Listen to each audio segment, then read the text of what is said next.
Al-Muqaddimah, The Introduction to History and Sociology by Ibn Khaldun. Part 6, Governance of Kingdoms. Chapter 34, On the Ranks of Kingship and Sovereignty and Their Titles. Know that the Sultan is inherently weak, burdened with a heavy matter, and thus must seek assistance from his kind. If he relies on them for his livelihood and other professions, what do you think of governing his kind, and those whom God has entrusted him with from his creation and servants? He is in need of protecting everyone from their enemy, by defending them, and to restrain the aggression of some against others in themselves, by enforcing deterrent rulings among them, and to prevent aggression against them in their wealth, by reforming their means of livelihood. He must also guide them towards their interests, and what befalls them in their livelihoods and transactions, such as monitoring livelihoods, measures, and weights to guard against fraud, and to oversee the currency they deal with, to protect it from deceit. He must govern them in a way that leads them to submit to him, and be content with his objectives, while he alone seeks glory without them, thus bearing more than the limits of enduring hearts. Some of the nobles among the wise have said, "Enduring the transport of mountains from their places is easier for me than enduring the hearts of men." Then, if assistance comes from close relatives of kinship, upbringing, or long-standing service to the state, it is more complete due to the similarity of their nature to his, thus achieving compatibility in assistance. God Almighty said, "And appoint for me a minister from my family, Aaron, my brother. Strengthen my back with him, and let him share my task." He may seek assistance through his sword, pen, opinion, acquaintances, or by preventing people from crowding around him, distracting him from considering their important matters, or he may delegate the entire kingdom to someone else and rely on their competence in that regard. Therefore, it may exist in one person or be distributed among several individuals, and each of these may branch out into many subcategories, like the pen which branches into the pen of correspondence and communications, the pen of contracts and grants, and the pen of accounts, which is responsible for taxation and distribution, and the military bureau. Similarly, the sword branches into the military commander, the police chief, the postal service, and the governance of border regions. Know that the sultanic duties in this Islamic community fall under the caliphate, as the caliphate encompasses both religion and worldly matters, as we have previously mentioned. The religious rulings are related to all of them, and are present for each one in all its aspects, due to the general applicability of religious rulings to all actions of the servants. The jurist considers the rank of the king and sultan and the conditions for assuming it, whether in a manner that is independent of the caliphate, which is the meaning of sultan, or as a compensation for it, which is the meaning of ministry among them, as will be discussed. He also considers the rulings, finances, and all other policies, whether absolute or restricted, and the reasons for dismissal if they arise, among other meanings of kingship and sultanate. Likewise, in all other duties under the king and sultan, such as ministry, taxation, or governance, the jurist must consider all of that, as we have mentioned regarding the application of the religious caliphate ruling in the Islamic community to the rank of king and sultan. However, our discussion of the duties of the king and sultan and their rank is based on the nature of civilization and the existence of humans, not on what is specific to them from the rulings of Sharia. Thus, it is not the purpose of our book, as you know, and we do not need to detail their religious rulings, even though they are fully covered in the books of sultanic rulings, such as the book of Judge Abu al-Hasan al-Mawardi and others among the prominent jurists. If you wish to study them in detail, you should refer to those texts. We have only discussed the caliphal duties and distinguished them from the sultanic duties solely to differentiate between them and not to establish their religious rulings, as it is not the purpose of our book. We only speak of that which is necessitated by the nature of civilization in human existence, and God is the granter of success. The ministry. It is the mother of royal plans and ranks because its name indicates absolute assistance, as the ministry is derived either from muazara, support, or from waza, burden, as if it carries with its actions its burdens and weights, which refers back to absolute assistance. We had previously stated at the beginning of the chapter that the conditions and actions of the Sultan do not exceed 4, as they are either related to matters of protecting the public and their causes, such as overseeing agriculture, weapons, wars, and all matters of protection and demands. The one responsible for this is the minister, commonly recognized in ancient states in the East and in this era in the West. Or they may pertain to his communications with those far from him regarding the collection and expenditure of money and overseeing that from all aspects, which should be documented. The one responsible for this is the one in charge of finances and taxation, known as the minister in this era in the East. Or it may involve repelling people with needs from overwhelming him and distracting him from his understanding, which pertains to the doorkeeper who prevents them. Thus, his conditions do not exceed these 4 in any way. Every plan or rank of the king and sultan returns to them. However, the highest among them is that in which the assistance is general regarding what is under the sultan's control, as it requires the sultan's direct involvement and participation in every aspect of his kingship. As for what is specific to certain people or certain regions, it is lesser than the other rank, such as leading a border or a specific tax governorship, or overseeing a specific matter like food regulation, or overseeing the currency, as all of these are considerations of specific conditions, and their holders are subordinate to those of general oversight, and their rank is subordinate to those. The situation remained thus in states before Islam until Islam came and the matter became a caliphate, and all those plans disappeared with the departure of the royal rank to what is natural in assistance through counsel and negotiation, which could not be eliminated, as it is a necessary matter. The Prophet, peace be upon him, would consult his companions and negotiate with them in his general and specific matters, and he would specifically assign Abu Bakr with other specificities until the Arabs, who were familiar with states and their conditions in Khosrow, Caesar, and the Negus, would call Abu Bakr his minister, although the term minister was not known among Muslims due to the simplicity of Islam's royal rank. Likewise, Umar with Abu Bakr, and Ali and Uthman with Umar. As for the situation of taxation, expenditure and accounting, they did not have a rank for it because the people were illiterate Arabs who did not know writing and accounting, so they would employ those skilled in accounting from the people of the book or individuals from the non-Arab clients who were few among them. As for their nobles, they did not know it because illiteracy was the characteristic that distinguished them. Likewise, the situation of communications and executing matters did not have a specific rank due to the illiteracy that was among them, and the general trust in keeping statements and delivering them did not lead to the selection of a policy because the caliphate is a religion and not part of royal politics. Also, writing was not a craft to be sought for the caliph in its best form because everyone expressed their intentions in the most eloquent phrases, and only the script remained. The caliph would appoint someone to write for him whenever he found someone skilled in it. As for repelling those with needs from their doors, it was prohibited by Sharia, so they did not do it. When the caliphate turned into a monarchy and the symbols of the sultanate and its titles came, the first thing initiated in the state was the matter of the door and closing it, due to the fears they had for themselves from the assassination of the Khawarij and others, as happened with Umar, Ali, Muawiyah, and Amr ibn al-As, among others, with the crowding of people upon them and their distraction from important matters. They appointed someone to do that for them and called him the doorkeeper.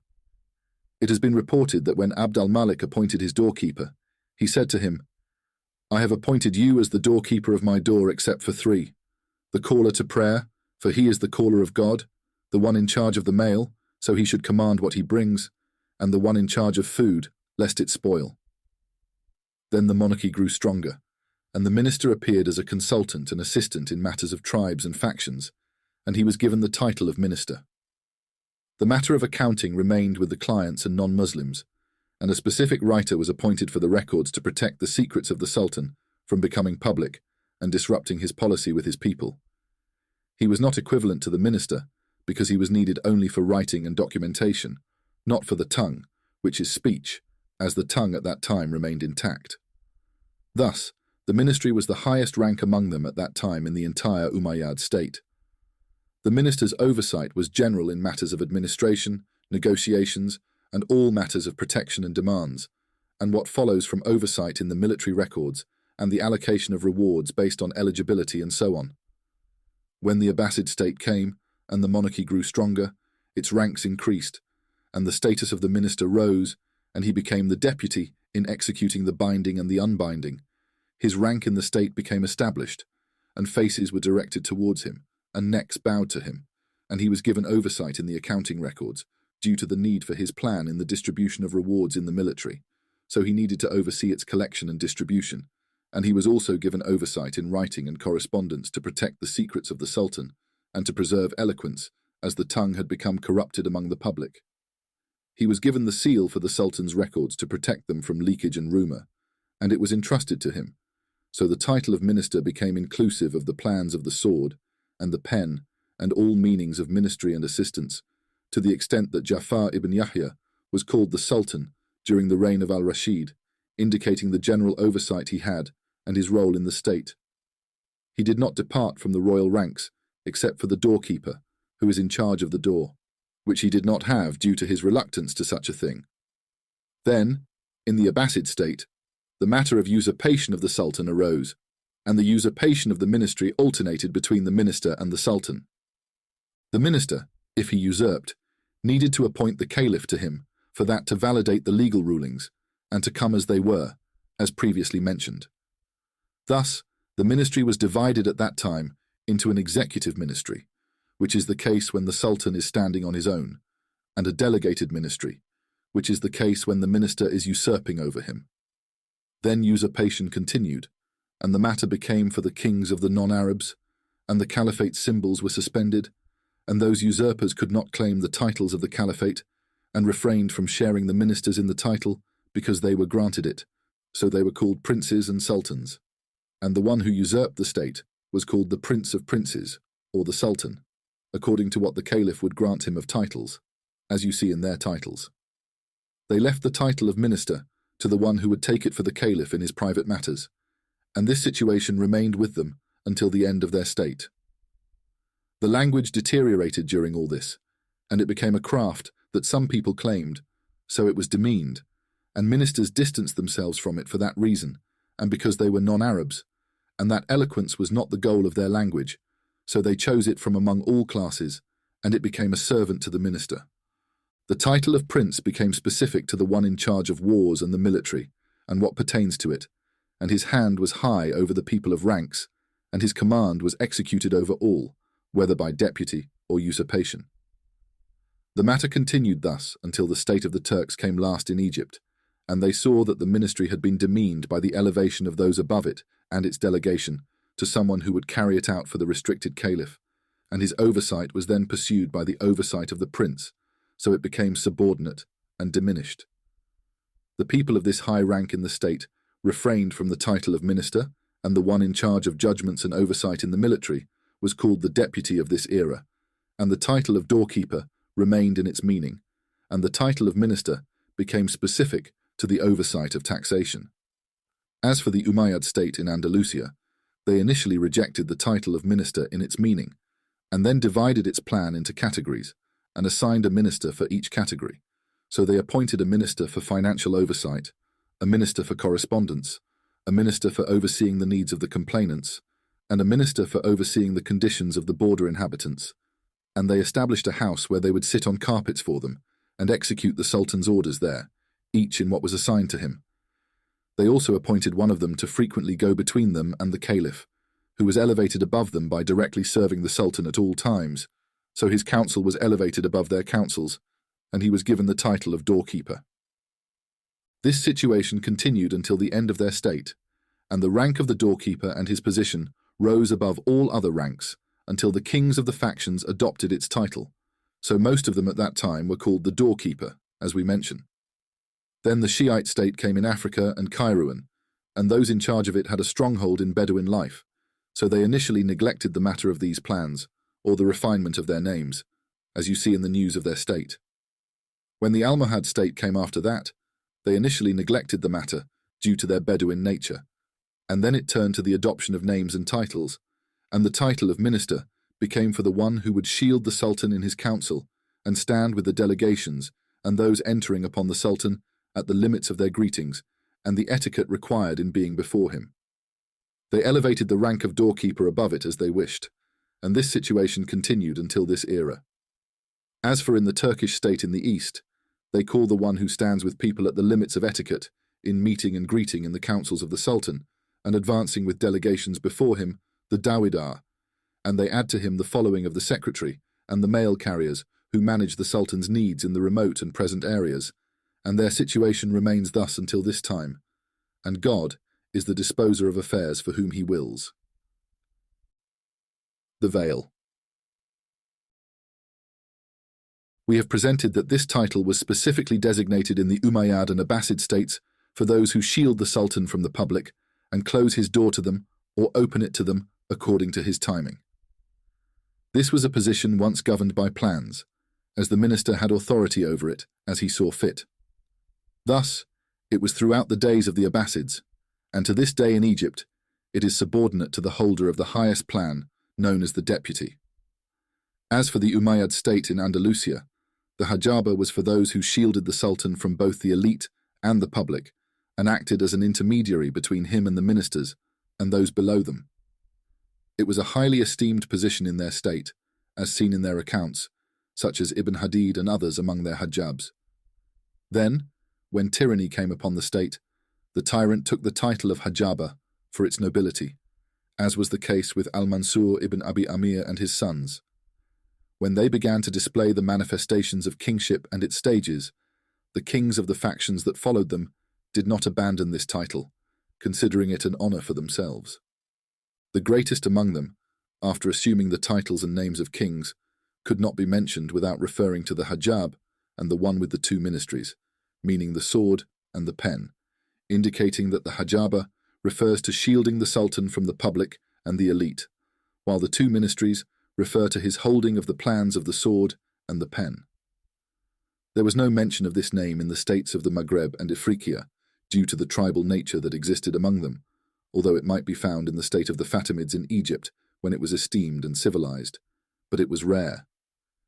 When the Almohad state emerged, civilization that called for the assumption of titles and the distinction of plans and their specification by names did not take hold until later.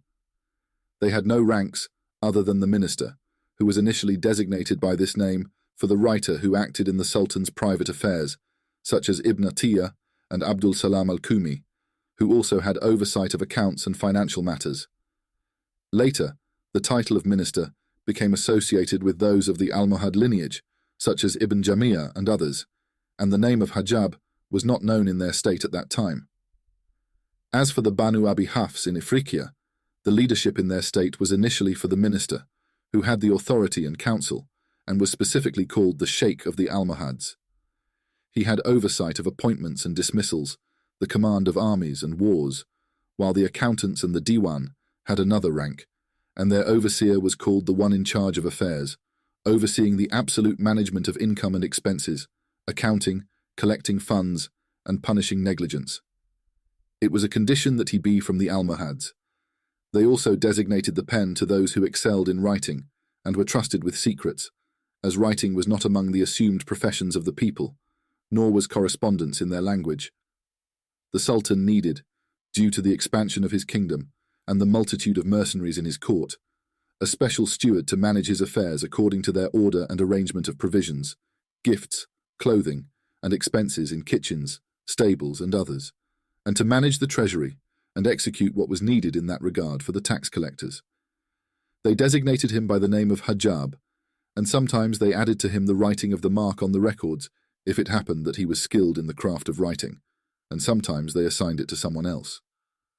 The matter continued like this, and the Sultan himself was shielded from the people, so this Hajab became an intermediary between the people and all those of rank. Then, at the end of the state, he combined the sword and war with counsel and advice, making the position the highest rank and the most comprehensive of plans.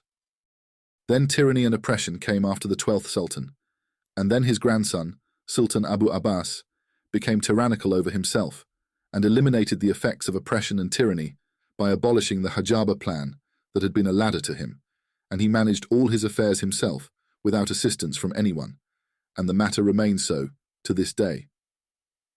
As for the Zanata state in the Maghreb, particularly the state of the Banu Marine, There is no trace of the name Hajjab among them. As for the leadership of war and armies, it belongs to the minister, and the rank of the pen in the accountants and correspondence returns to those who excel in it among their people, even if it is specific to some of the houses established in their state. It may be gathered among them or dispersed. As for the Sultan's door and shielding him from the public, it is a rank among them, and its holder is called the Muzar, meaning the one who is in charge of the guards managing the Sultan's door in executing his orders, administering his punishments, and overseeing the prisoners in his jails, and he is responsible for that. The door is his, and the people are required to stand at the limits in the public house, which is under his authority, so it is as if it were a minor ministry. As for the state of the Banu Abd al-Wad, there is no trace of any of these titles or the distinction of plans due to the tribal nature of their state and its shortcomings. They only designate the name Hajjab in some cases as the executor of the Sultan's private affairs in his house, as was the case in the state of the Banu Abi Hafs. They may also combine for him the accountants and the records, as was the case there, driven by the tradition of the state in which they were under its authority and upholding its call since the beginning of their affairs. As for the people of Andalusia at this time, the ones specifically responsible for the accountants and executing the Sultan's affairs and all financial matters is called the agent. As for the minister, he is like the minister, except that he combines for him the correspondence, and the Sultan among them places his signature on all records, so there is no plan for the mark, as there is for others from the states. As for the Turkish state in Egypt, the name Hajjab among them is designated for a ruler from the Turks, who execute judgments among the people in the city, and they are numerous. This position among them is subordinate to the position of the deputy, who has authority over the people of the state and the public in general. The deputy has the authority to appoint and dismiss in some positions at times, and he allocates a small portion of the provisions and manages them, and his orders are executed, as are the royal decrees. He had the absolute deputyship from the Sultan, and the Hajjabs only have authority over the classes of the public and the soldiers when they are referred to them, and compel those who refuse to submit to the judgment. Their status is under that of the deputy, and the minister in the Turkish state is the one responsible for collecting the funds in the state from various types, whether it be land tax, customs, or tribute, and then managing them in the Sultan's expenditures or the specified salaries. He also has the authority to appoint and dismiss all the direct workers for this collection and execution, varying in their ranks and types. It is customary for this minister to be from the Copts, who oversee the Diwan of accountants and collection, due to their specialization in that in Egypt since ancient times. The Sultan may sometimes appoint it to those of influence from the Turkish men or their sons, according to the need for it. And God is the planner of affairs and the disposer of them with his wisdom. There is no God but he, the Lord of the first and the last. Department of Works and Revenues. Know that this position is one of the essential duties of the king, which involves overseeing tax collection, safeguarding the state's rights in income and expenditure, counting the soldiers by their names, estimating their provisions, and distributing their allowances in due time, referring to the laws established by those responsible for these tasks and the state's officials. All of this is documented in a book that details the income and expenditure, based on a significant part of accounting that only skilled individuals in these matters can handle, and this book is called the Diwan, as is the place where the direct workers sit. It is said that the origin of this name is that Khosrow once looked at the scribes of his Diwan as they were calculating among themselves as if they were conversing, and he called them madmen in Persian, hence their place was named that, and the H was dropped due to frequent usage for ease, thus it became Diwan. This name was then transferred to the book of these tasks, which includes the laws and accounts. It is also said that it is a name for demons in Persian, and the scribes were named so due to their quick understanding of matters and their awareness of both the apparent and the hidden, as well as their collection of what was scattered. Thus, the name Diwan encompasses both the book of correspondence and its place of sitting at the gate of the Sultan, as will be explained later. This position is typically overseen by one supervisor who manages all these tasks, although each category may have its own supervisor, as is the case in some states where the oversight of soldiers and their allocations is separated, depending on the state's terminology, and what its founders have established. Know that this position arises in states when dominance and control are established, and it involves overseeing the king's affairs and the various forms of preparation.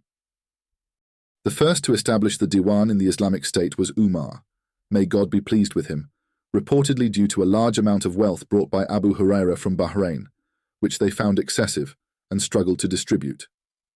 They then turned to counting the wealth and regulating the allowances and rights. Khalid ibn al-Walid suggested the Diwan, saying, "I saw the kings of Syria documenting," and Umar accepted it. It is said that al-Hurmuzan suggested it to him when he saw him sending expeditions without a Diwan, saying, "Who knows about the absence of those who are absent? For whoever lags behind neglects his place, and this book is what regulates that." Thus, he established a Diwan for them and asked Umar about the name of the Diwan, and it was explained to him. When this was all gathered, he appointed Aqil ibn Abi Talib, Makhrama ibn Nawfal, and Jubair ibn Mutim, who were among the scribes of Quraysh, to write the Diwan of the Islamic armies, organized by lineage, starting from the relatives of the Messenger of God, peace be upon him, and then the closest ones. This was how the Diwan of the army began. Al-Zuhri narrated from Sa'id ibn al-Musayyib that this occurred in the month of Muharram in the year 20. As for the Diwan of revenue and taxes, it remained as it was before, with the Diwan of Iraq in Persian and the Diwan of Syria in Greek, and the scribes of the Diwans were from both factions. When Abd al-Malik ibn Marwan came and the matter turned into a kingdom, the people transitioned from the rawness of Bedouin life to the elegance of civilization, and from the simplicity of illiteracy to the skill of writing. Among the Arabs and their clients, there emerged skilled individuals in writing and accounting. Abd al-Malik ordered Sulayman ibn Sa'd, the governor of Jordan during his reign, to translate the Diwan of Syria into Arabic, which he completed within a year from its inception. He then addressed the Roman scribes, saying, "Seek your livelihood in other than this profession, for Allah has cut it off from you." As for the Diwan of Iraq, he ordered al-Hajjaj to appoint his scribe, Salih ibn Abd al-Rahman, who wrote in both Arabic and Persian, having learned this from Zadan Farukh, al-Hajjaj's scribe before him.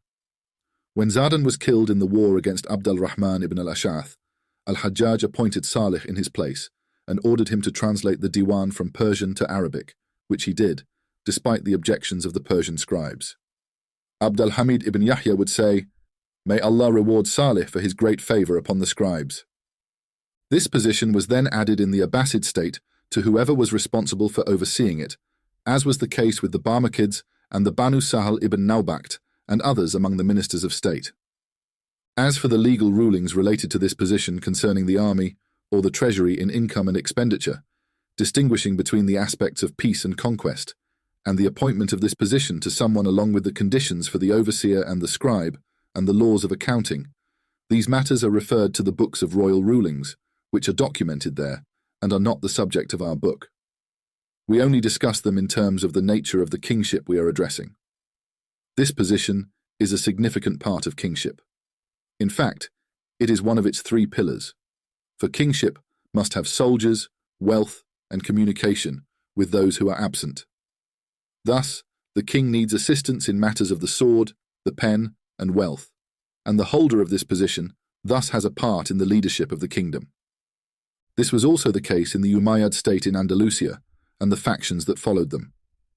In the Almohad state, the holder of this position was one of the Almohads, independently overseeing the extraction, collection, regulation, and scrutiny of the governors and workers in this regard, and was known as the holder of works. Sometimes, this position was held in regions by non-Almohads, who were skilled in it. When the Banu Abi Hafs took control of Ifriqiya, and the situation of the community from Andalusia changed, the people of the houses came to them, including those who had practiced this in Andalusia, such as the Banu Sa'id, the lords of the castle near Granada, known as the Banu Abi al-Hassan. They relied on them for this, and assigned them the oversight of works as they had in Andalusia, and they negotiated between them and the Almohads. Then, the people of accounting and the scribes became independent, and the Almohads lost control. When the authority of the chamberlain became strong, and his orders were executed in all matters of state, this position became obsolete, and its holder became subordinate to the chamberlain, becoming one of the tax collectors, and the leadership that he had in the state was lost. As for the state of the Banu Marine at this time, the accounting of allowances and taxes is combined into one, and the holder of this rank is the one who corrects all accounts and refers to his diwan, with oversight from the sultan or the minister, and his signature is considered valid in the accuracy of the accounts in revenue and allowances. These are the foundations of the ranks and royal offices, which are the high ranks that are generally overseen and directly managed by the sultan. As for this rank in the Turkish state, it is varied, and the holder of the allowance diwan is known as the overseer of the army, while the holder of wealth is specifically named the minister, who oversees the diwan of the general taxation of the state. This is the highest rank among the overseers of wealth, as the oversight of wealth among them varies into many ranks due to the vastness of their state, the greatness of their authority, and the abundance of wealth and taxes, which cannot be managed by a single individual, no matter how capable he may be. Thus, the general oversight of this is designated to the one specifically named the minister, who is also an assistant to one of the sultan's clients and his kin. The lords of the swords in the state refer the minister's oversight to their own, and he strives to follow them, being called the master of the state. He is one of the great princes in the state among the soldiers and the lords of the swords. Following this plan, there are other ranks among them, all related to wealth and accounting, limited to specific matters, such as the private overseer, who directly manages the sultan's private wealth from his endowments or shares from the revenues and tax lands that do not belong to the general funds of the Muslims. This is under the authority of the prince, the master of the house, and if the minister is from the soldiers, he will not have oversight over the master of the house, and the private oversight is under the treasury of the sultan's wealth from his slaves, known as the treasurer of the house, due to the specificity of their duties concerning the sultan's private wealth. This is an explanation of this plan in the Turkish state in the east, following what we have presented regarding its affairs in the west. God is the disposer of affairs. There is no lord other than him. D1 of letters and writing. This position is not necessary in the kingdom, as many countries have done without it entirely, as in the ancient nomadic states that have not been refined by the civilization's cultivation or the mastery of crafts. However, it has confirmed the need for it in the Islamic state, like the Arabic language and eloquence in expressing intentions. Thus, the writers fulfill the essence of the need more eloquently than the linguistic expression in most cases. The writer for the prince would be from his kin and among the great of his tribe, as was the case for the caliphs and the princes of the companions in Syria and Iraq, due to their great trustworthiness and the confidentiality of their secrets. When the language deteriorated and became a craft limited to those who excelled in it, it was esteemed among the Abbasids. The writer would issue records freely, writing his name at the end and sealing them with the Sultan's seal, which is an engraved stamp bearing the Sultan's name or emblem, dipped in red clay mixed with water, known as sealing clay, and stamped on both ends of the record, when folded and glued. Later, the records would be issued in the name of the Sultan, and the writer would place his mark either at the beginning or the end, depending on his choice, in its place and wording. This position could be elevated at the Sultan's discretion to someone else from the ranks of the state, or due to a minister's dominance over him, rendering the writer's mark void and replaced by the chief's mark, which would be used as a reference, and the writer would write the image of his customary mark, with the ruling being for that chief's mark, as occurred at the end of the Hafsid state, when the status of the chamberlain rose and matters were delegated to him, leading to the cancellation of the writer's mark and the establishment of its image following what had preceded it. The chamberlain would then instruct the writer to endorse his letter with a script he would create, choosing from the forms of execution as he wished, and the writer would comply and place the customary mark.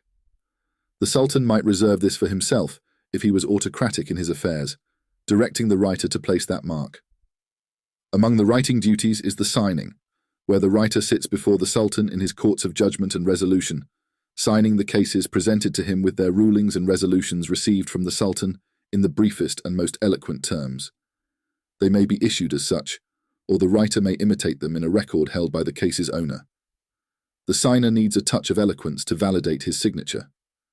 Jafar ibn Yahya used to sign cases before al-Rashid, tossing the case to its owner, and his signatures were sought after by eloquent people to study the styles of eloquence and its arts, to the extent that it was said each case was sold for a dinar.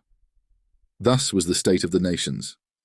Know that the holder of this position must choose the highest classes of people, those of nobility and decency, with increased knowledge and a touch of eloquence, as he is exposed to scrutiny in the fundamentals of knowledge due to what arises in the courts of kings and the purposes of their rulings, which call for the king's etiquette and the cultivation of virtues, along with what he is compelled to do in conveying and applying the purposes of speech with its eloquence and secrets. The rank in some states may rely on the sword-bearers due to the nature of the state being distant from the pursuit of knowledge because of the simplicity of tribalism, leading the Sultan to assign the positions of his state and other ranks to his tribal members, delegating wealth, sword, and writing to them.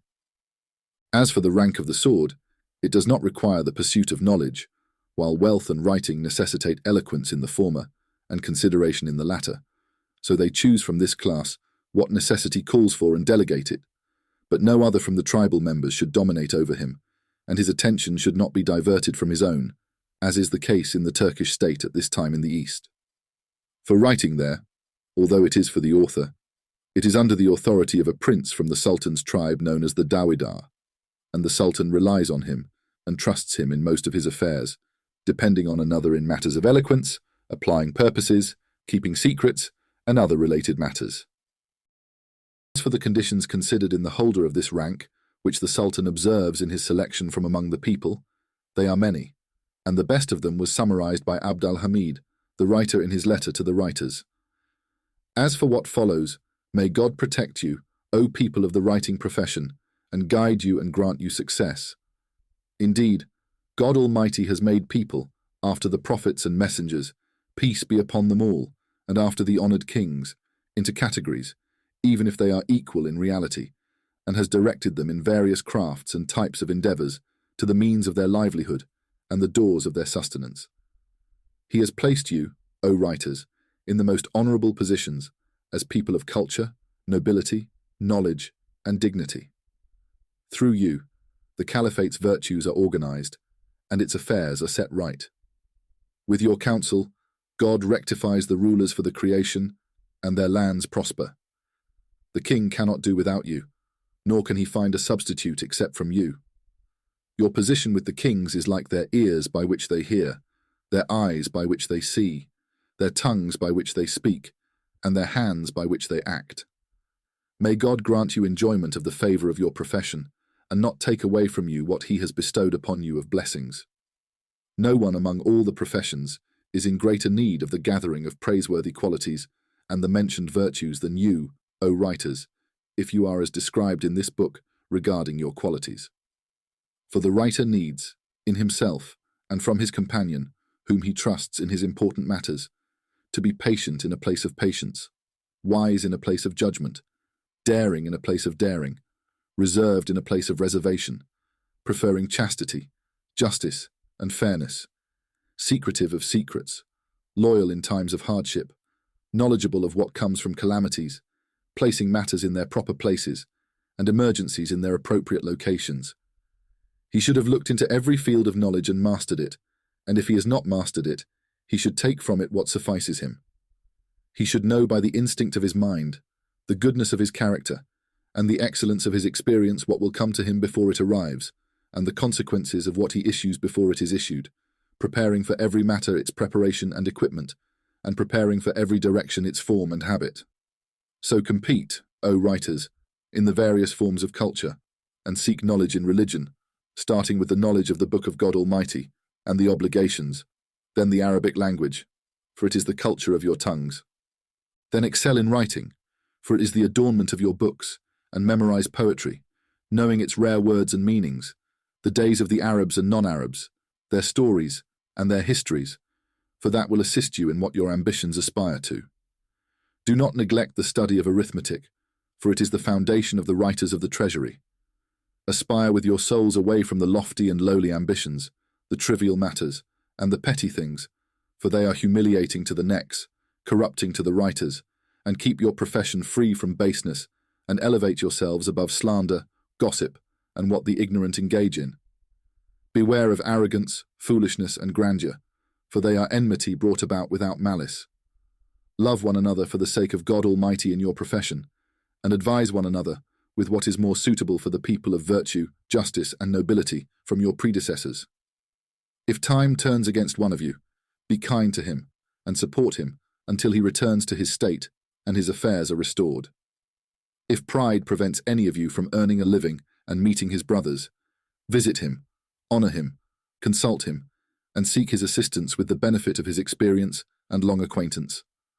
Let each of you be more protective of the one who has taken him under his wing and supported him for the day he needs him than he is of his own son and brother. If a commendation arises in work, let it not be attributed except to its owner, and if a blame arises, let him bear it himself. Be cautious of falling and slipping and of boredom when circumstances change, for the blame will reach you, O writers, faster than it reaches the readers, and it is more corrupting for you than for them. You know that if one of you is accompanied by someone who offers him what he deserves from his rights, it is obligatory for him to believe in his loyalty, gratitude, patience, goodness, advice, secrecy, and management of his affairs as a reward for his rights, and to confirm that with his actions when he needs him and is compelled to rely on what he has. So feel that, may God grant you success from yourselves in times of ease, hardship, deprivation, mutual support, kindness, prosperity, and adversity. This is a noble trait for those who are marked by it among the people of this honorable profession. If a man among you is appointed or entrusted with the affairs of God's creation and his dependents, let him be mindful of God Almighty, prefer obedience to him, be kind to the weak, and just to the oppressed. For the creation are the dependents of God, and the most beloved of them to him is the one who is kind to his dependents. Then let him be just in judgment, honoring the nobles, ensuring the spoils, populating the lands, uniting with the subjects, and distancing himself from their harm. Let him be humble and patient in his counsel, and gentle in the records of his treasury and the fulfillment of his rights. If one of you accompanies a man, let him test his character. If he knows its goodness and its badness, let him assist him in what aligns with his goodness, and devise a way to divert him from what he desires of badness with the gentlest and most beautiful means. You know that a horse trainer, if he is knowledgeable about training, seeks to understand its character. If it is spirited, he does not provoke it when he rides it. If it is stubborn, he avoids it from in front of it. If he fears it might bolt, he avoids it from its head. And if it is unruly, he gently restrains its desires in its paths. If it persists, he gently guides it, and its reins become easy for him. In this description of training, there are indications for those who govern people and deal with them, and the writer, with the excellence of his character, noble profession, subtlety of his means, and his dealings with those he converses with and debates with, and understands or fears their power, is more deserving of gentleness towards his companion, and of managing him, than a horse trainer who does not know how to respond or understand correctly, except to the extent that her rider directs her. So be gentle, may God have mercy on you, in your dealings, and do what you can in it, with deliberation and thought, and you will be safe, with God's permission, from those you accompany, from prophecy, heaviness, and harshness, and you will move towards agreement, and he will move towards brotherhood and compassion, if God wills.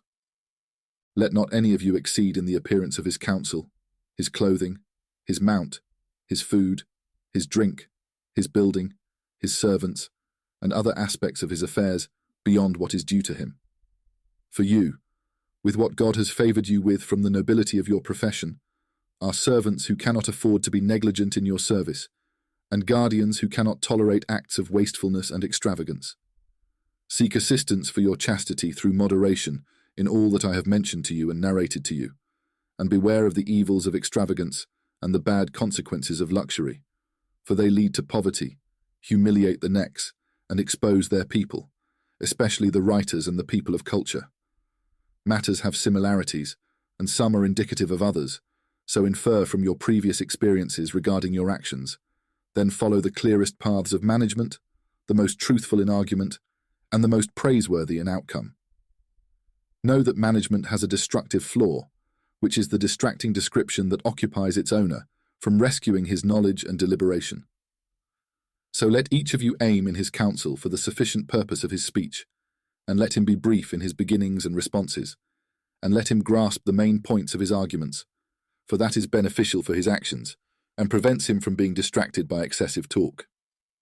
Let him implore God for the connection of his success and support with his guidance, fearing to fall into mistakes that harm his body, mind, and character. For if one of you thinks that what has emerged from his beautiful craft and strong movement is merely due to his cleverness and good management, he has exposed himself to being abandoned by God Almighty to himself, leading him to what is not sufficient, and that is not hidden from those who reflect. Let none of you say that he is more knowledgeable about matters and more capable of bearing the burden of management than his companions in his profession and his associates in his service. For the wisest of men among those with intellect is the one who casts arrogance behind him and sees that his companions are wiser than him and better in their ways. Each of the two groups should recognize the favor of God's blessings without being deceived by his opinion or praising himself, nor should he boast over his brother or his equal, companion, or kin. Gratitude to God is obligatory for all, and that is through humility before his greatness, submission to his might, and speaking of his blessings. I say in this book what the proverb has preceded. Whoever is obliged to give advice is obliged to act. And this is the essence of this book, and the essence of its words, after what is mentioned in it about the mention of God Almighty.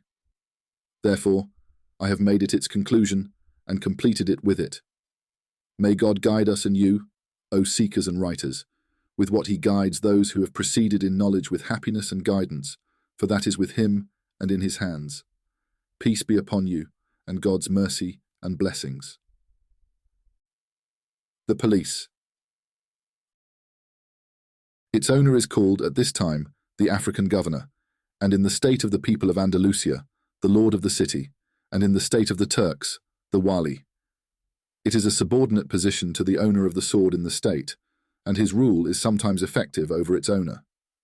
Its original establishment was in the Abbasid state for those who enforced the laws of crimes in cases of their tyranny first, then the penalties after their fulfillment. The accusations presented in crimes have no regard for the law except in fulfilling their penalties, and the policy has a say in fulfilling their requirements with an acknowledgement that the governor may compel if the evidence necessitates it for the public interest. Thus, the one who carries out this tyranny and enforces the penalties afterward, if the judge refrains from it, is called the chief of police. They might also assign him the authority over penalties and bloodshed in general, separating it from the judge's authority, and they distinguished this rank and entrusted it to the senior leaders and the great ones among their clients. It was not a general enforcement among the classes of people. Rather, their rule was over the commoners and the suspicious, striking at the hands of the rabble and the wicked. Then its prominence grew in the Umayyad state in Andalusia, diversifying into a major police and a minor police, with the major police ruling over the elite and the commoners, and having authority over those of the royal ranks, and striking at their hands in injustices, and at the hands of their relatives, and those of status. The minor police was specifically for the general public, and a chair was set up for the head of the major police at the gate of the Sultan's house, with men taking seats before him, not leaving them except at his direction. Its authority was for the great ones of the state's men, to the extent that it became a nomination for the ministry and the chamberlaincy. As for the Almohad state in Morocco, it had a share of prominence, although it was not made general, and only the men of the Almohads and their dignitaries held it. They did not have authority over those of the royal ranks. Today, however, its position has deteriorated, and it has fallen out of the hands of the Almohads, becoming the authority of those who have taken it up from the sycophants. As for the Marinid state at this time in the East, its authority is in the houses of their clients, and those they have favoured. In the state of the Turks in the East, it is among the men of the Turks, or the descendants of the previous state's Turks, chosen for their firmness and decisiveness in judgments to cut off the sources of corruption, close the doors of debauchery, destroy the places of immorality, and disperse its gatherings while enforcing the legal and political penalties as required by the care of public interests in the city. And God is the turner of night and day, and he is the mighty, the compeller. And God, the exalted, knows best. Fleet Command. It is one of the ranks of the state and its plans in the Kingdom of Morocco and Africa, subordinate to the owner of the sword, and under his rule in many cases. Its owner is called in their custom al-Balmand, with the lam emphasized, a term borrowed from the language of the Franks, as it is its name in their terminology. This rank is specifically associated with the kings of Africa and Morocco, because both are located on the southern shore of the Roman Sea, and on its southern bank lies the land of the Berbers, from Ceuta to Syria, while on its northern bank are the lands of Andalusia, the Franks, the Slavs, and the Romans, extending to the land of Syria as well. The Roman Sea and the Syrian Sea are named in relation to the people on its banks, and those living by the sword of this sea and its shores experience conditions that no other nation of the seas endures. The Romans, Franks, and Goths were on the northern bank of this Roman Sea, and most of their wars and trades were conducted at sea, making them skilled in navigating it and waging war with their fleets. When some of them ventured to the southern bank, like the Romans to Africa and the Goths to Morocco, they established fleets, took control of them, and overcame the Berbers, seizing their affairs. Cities like Carthage, Spitla, Juljul, Mernak, Churchill, and Tangier were significant in this regard. The owner of Carthage before them fought against the owner of Rome and sent fleets to war against him, laden with soldiers and numbers. This was a known custom among the inhabitants of this sea, both in ancient and modern times.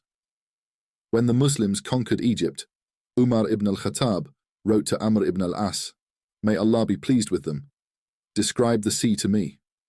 He replied, "The sea is a great creation, navigated by a weak creation, like a worm on a stick."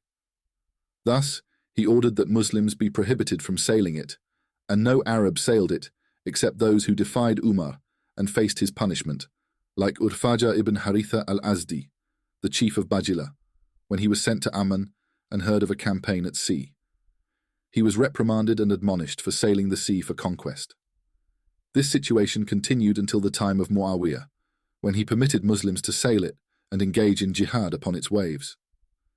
The reason for this was that the Arabs, due to their nomadic nature, were not skilled in navigating and sailing, while the Romans and Franks, through their experience and upbringing in navigating its waves, became adept at it and mastered the art of sailing.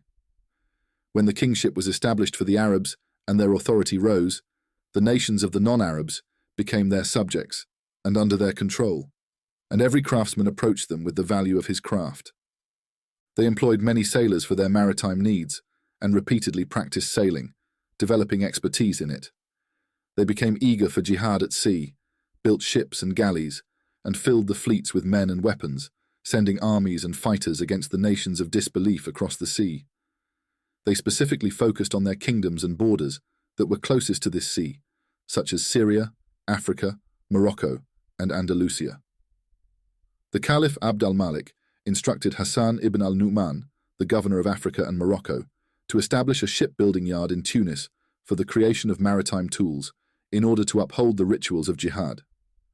This led to the conquest of Sicily during the reign of Ziyadat Godafern, son of Ibrahim ibn al-Aghlab, at the hands of Asad ibn al-Furat, the chief of Fatwas, and the conquest of Kusura also occurred during his time after Muawiyah ibn Hadiyaj had sent an expedition to Sicily during the time of Muawiyah ibn Abi Sufyan, but God did not grant him victory, and it was opened by the hand of Ibn al-Aghlab and his commander Asad ibn al-Furat. After that, the fleets of Africa and Andalusia, during the rule of the Abbasids and Umayyads, alternated in their expeditions to their lands in the name of sedition, plundering and destroying along the coasts. The Andalusian fleet, during the time of Abd al-Rahman al-Nasir, reached about 200 ships or so, and the African fleet was similar or close to it. The commander of the fleets in Andalusia was Ibn Damahis, and its harbour for docking and launching was Bajaya and Almeria. Their fleets were composed of ships from all kingdoms, each country contributing to the fleet, which was overseen by a commander from the sailors who managed the affairs of war, weapons, and fighting, and a chief who managed the navigation by wind or oars and the anchoring in its harbour. When the fleets gathered for a significant campaign or a royal purpose, they camped at their known harbour, and the Sultan filled them with his men and the elite of his soldiers and allies, appointing them under the command of one leader from the highest ranks of his kingdom, all reporting back to him. Then he would send them on their way and await their return with victory and spoils. During the time of the Islamic State, the Muslims had dominated this sea from all sides, and their power and authority over it were immense, so that the Christian nations had no strength against their fleets from any of its sides, and they rode its waves for conquest throughout their days, achieving known victories and spoils. They controlled all the islands separated from its shores, such as Majorca, Minorca, Yabisa, Sardinia, Sicily, Kusura, Malta, Cyprus, and other kingdoms of the Romans and Franks. Abu al-Qasim al-Shi'i and his sons would raid their fleets from Mahdiya, the island of Genoa, returning with victory and spoils. Mujahid al-Amiri, the ruler of Denia from the kings of the Taifa, conquered the island of Sardinia with his fleets in the year 405 AH, but the Christians recaptured it at that time. Throughout all this, the Muslims had dominated many parts of this sea, and their fleets were coming and going, with Islamic armies crossing the sea from Sicily to the great land opposite it on the northern bank, striking at the kings of the Franks and inflicting heavy losses on their kingdoms, as occurred during the days of the Banu al-Husayn, the kings of Sicily, who were upholding the call of the Abbasids. The Christian nations retreated with their fleets to the northeastern side of it, from the coasts of the Franks and Slavs and the Roman islands, not counting them, while the Muslim fleets struck them like a lion upon its prey, filling much of the expanse of this sea with numbers and forces, and they varied in their routes, both in peace and war. The Christians did not show any strength until the Abbasid and Umayyad states faced failure and weakness, and their condition deteriorated. The Christians extended their hands to the eastern islands of the sea, such as Sicily, Cyprus, and Malta, seizing them, and then they pressed upon the coasts of Syria during that period, capturing Tripoli, Ashkelon, Tyre, and Acre, and they took control of all the borders along the coasts of Syria, overpowering Jerusalem and building a church upon it to display their religion and worship. They defeated the Banu Khazrun in Tripoli, then in Gabes and Sfax, imposing tribute upon them, and they captured Mahdiya, the seat of the Abbasid kings, from the hands of the descendants of Bulkin ibn Ziri. In the 5th century, they regained control of this sea, and the power of the fleets in the state of Egypt and Syria weakened until it ceased, and they did not pay attention to any of its affairs during this time, after they had previously shown great concern for it during the Abbasid state, as is well known in their accounts. The practice of this function ceased there, remaining only in Africa and Morocco, becoming exclusive to them. The western side of this sea during this time was abundant with fleets, strong in power, unchallenged by any enemy, and the commander of the fleet there during the time of the Mutunids, the leaders of the island of Cadiz, was taken by Abd al-Mu'min through their submission and obedience, and their number of fleets reached 100 from both banks. When the Almohad state became strong in the 6th century, and they ruled both banks, they established the plan for this fleet in the best known and most significant manner. Their fleet commander was Ahmad al-Sikili, originally from the island of Jerba, from the family of the Christians on its shores, raised among them, and he was taken by the owner of Sicily and entrusted with it. He later died, and his son succeeded him, but he was displeased with some disputes and feared for himself, so he fled to Tunisia and settled with the lord there from the Banu Abd al-Mu'min. He was received by Caliph Yusuf ibn Abd al-Mu'min with honor and generosity, and he entrusted him with the command of his fleets, leading him to jihad against the Christian nations. He had notable achievements and accounts during the Almohad state. The Muslim fleets during his time reached numbers and quality that had not been seen before or after. When Salah al-Din Yusuf ibn Ayyub, the king of Egypt and Syria, rose to reclaim the borders of Syria from the hands of the Christian nations and to purify Jerusalem, their fleets continued to send reinforcements to those borders from every nearby direction to Jerusalem, which they had previously seized. They provided them with numbers and supplies, and the fleets of Alexandria could not resist them due to their continued dominance in that eastern side of the sea and the multiplicity of their fleets there, while the Muslims had been weak for a long time in resisting them, as previously mentioned. Salah al-Din sent a messenger, Abdul Karim ibn Munqidh, from the house of Banu Munqidh, the kings of Shazar, to Abu Yaqub al-Mansur, the king of Morocco, during the Almohad period, requesting reinforcements of fleets to intervene in the sea, between the foreign fleets and their aims of supporting the Christians in the borders of Syria. He accompanied his letter to him, written by the distinguished al-Baisani, stating in its opening, "May Allah open the doors of guidance and good fortune for our master," as quoted by Al-Imad al-Isfahani in the book of Al-Fath al-Kaisi. Al-Mansur was displeased with their deviation from addressing him as the commander of the faithful, and kept it to himself, directing them towards paths of righteousness and honor, and returned them to their sender, not responding to their request. This indicates the exclusivity of the King of Morocco regarding the fleets and what the Christians gained on the eastern side of this sea in terms of expansion, and the lack of concern from the states of Egypt and Syria during that time and afterward regarding maritime fleets and preparations for the state. When Abu Yaqub al-Mansur died and the Almohad state weakened, the nations of the Christians took control of most of the lands of Andalusia, forcing Muslims to the sword of the sea, and they seized the islands on the western side of the Roman Sea. Their power grew in the expanse of this sea, their fleets multiplied, and the strength of the Muslims in it diminished to equality with them, as occurred during the reign of Sultan Abu al-Hassan, the king of Zanata in Morocco, whose fleets were at their aims of jihad equal to the number of the Christians and their forces. Then the strength of the Muslims in the fleets declined due to the weakness of the state and the neglect of maritime practices, with the increase of nomadic practices in Morocco and the cessation of Andalusian practices.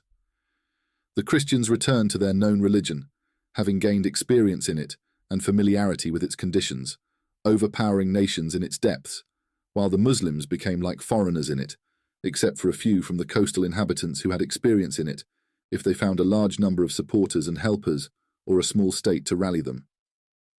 The rank remained preserved during this time in the Western state, and the practice of managing fleets in construction and sailing was known for whatever needs might arise for royal purposes in maritime lands, while Muslims were eager to confront disbelief and its people. It is well known among the people of Morocco from the writings of the historians that Muslims must confront the Christians and open what lies beyond the sea from the lands of the Franks, and that this will be achieved through the fleets. And God is the protector of the believers, and He is sufficient for us, and He is the best disposer of affairs. Chapter 35. On the disparity between the ranks of the sword and the pen in states. Know that both the sword and the pen are tools for the ruler to assist him in his affairs, but the need for the sword at the beginning of the state is greater than the need for the pen as long as its people are in the process of establishing their affairs. In that situation, the pen is merely a servant executing the sovereign's command, while the sword is a partner in assistance. Similarly, at the end of the state, when its cohesion weakens, as we have mentioned, and its people diminish due to the aging that we have previously discussed, the state needs to rely on the wielders of swords, and the need for them increases in protecting and defending the state, just as it was at the beginning of its establishment.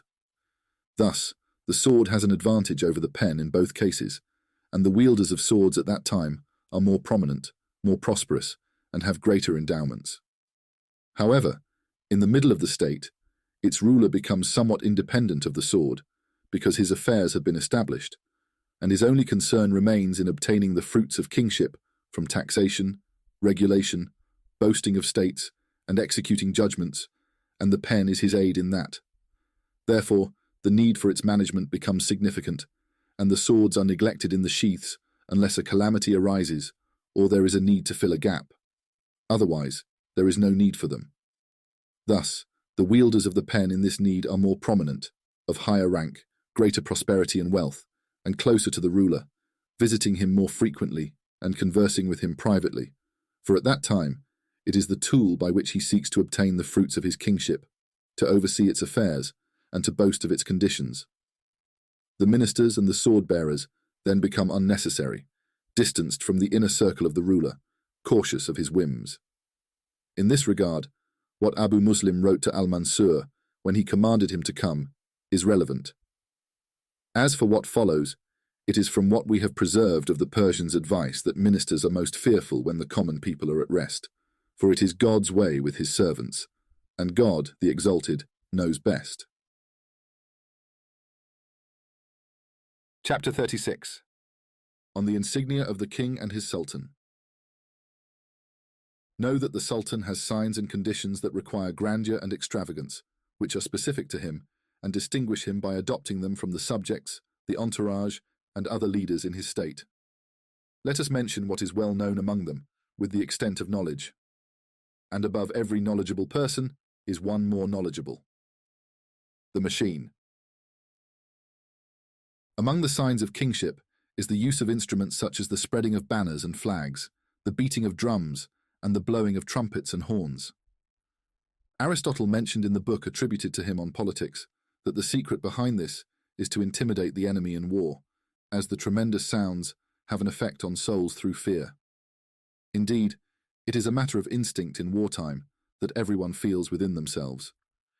This reason mentioned by Aristotle, if he indeed mentioned it, is correct in some respects. The truth is that the soul, upon hearing melodies and sounds, undoubtedly experiences joy and exhilaration, which invigorates the spirit and makes difficult tasks seem easier, leading one to fight fiercely in the direction they are facing. This phenomenon is even observed in mute animals, such as camels responding to songs and horses to whistling and calls, as you know. The effect is amplified when the sounds are harmonious, as in singing. You know what happens to a listener from such experiences. For this reason, the non-Arabs adopt musical instruments in their wars, not just drums or trumpets. Singers surround the king in his procession with their instruments and sing, stirring the spirits of the brave to fight fiercely.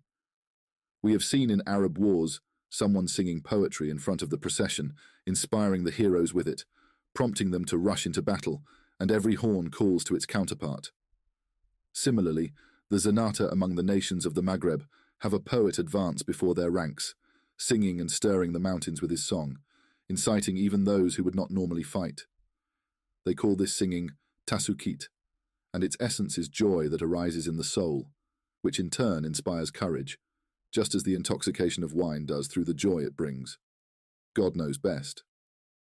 As for the increase in the number of flags, their colouring and lengthening, the aim is to create an impression, nothing more. This may instill a sense of boldness in the souls, due to the intimidation, and the states of the souls and their variations are strange. God is the creator, the all-knowing. Moreover, kings and states differ in adopting these signs. Some are abundant, while others are sparse, depending on the extent and greatness of the state. As for the flags, they have been a symbol of wars since the dawn of creation, and nations have continued to carry them in times of war and conquests since the time of the Prophet Muhammad, peace be upon him, and his successors. As for the beating of drums and blowing of trumpets, the early Muslims distanced themselves from it, considering it a roughness of kingship and a rejection of its conditions, looking down upon its pomp, which has no basis in truth. However, when the caliphate turned into a monarchy, and they boasted of the pleasures and luxuries of this world, and the shares of the subjects from the Persians and Romans of the previous states, they adopted the use of instruments. They permitted their officials to use them as a means of glorifying the king and his family. Often, the governor of a frontier or the commander of an army would be granted a banner by the Abbasid or Fatimid caliph and would set out for his mission or duty from the caliph's house or his own in a procession of flag-bearers and instruments, indistinguishable from the procession of the caliph except by the number of banners or the specific colours that the caliph had, such as the black in the banners of the Abbasids, which were black in mourning for their martyrs from the Hashemites and as a lament for the Umayyads for killing them. Hence, they were called the Blackened. When the Hashemites' affairs diverged, and the Alid rebels rose against the Abbasids from every direction, they began to oppose them in this matter, adopting white flags and calling them the Whitened during the entire reign of the Fatimids. Those Alids who emerged in that era in the east, such as the caller in Tabaristan and the caller in Sa'ada, or those who called for the innovation of the rejectionists from others, like the Karamita. When Al-Mamun abandoned wearing black and its emblem in his state, he turned to the colour green, making his banner green. As for the abundance of flags, it knows no bounds. The instruments of the Fatimids, when Al-Aziz went to conquer Syria, numbered 500 banners and 500 trumpets. The kings of the Berbers in the Maghreb, such as the Sanhaja and others, did not limit themselves to a single colour, but adorned them with gold and made them from pure silk, coloured. They continued to permit their officials to use them until the Almohad state, and after them, the Zenata restricted the use of drums and banners to the Sultan and prohibited it for others among their officials, creating a special procession that follows the Sultan in his movements, called the Saka. They varied between abundance and scarcity, depending on the different state customs. Some limited themselves to 7 in number, as a blessing from the 7, as is the case in the Almohad state and the Nasrids in Andalusia, while others reached 10 or 20, as is the case with the Zenata. In the days of Sultan Abu al-Hassan, as we have witnessed, there were 100 drums and 100 banners, coloured with silk and woven with gold, both large and small. They permitted governors, officials, and commanders to adopt a single small white linen banner and a small drum during wartime, not exceeding that. As for the Turkish state in the east at this time, they adopt a single large banner with a large tuft of hair at its top, called shalsh, and yata, which is their emblem of the Sultan. Then the banners multiply, and they call them sanjak, the singular being sanjak, which means banner in their language. As for the drums, they greatly increase their number and call them kusat, allowing every prince or military commander to take as many as they wish, except for the yata, which is exclusive to the Sultan. As for the Galicians at this time among the nations of the Franks in Andalusia, their main concern is to adopt a few banners that ascend into the air, accompanied by the beating of strings from the lutes and the blowing of pipes, going about in a manner akin to singing. This is what we hear about them and about those behind them from the kings of the non-Arabs. Among his signs is the creation of the heavens and the earth and the diversity of your tongues and colours. Indeed, in that are signs for those of knowledge. The bed.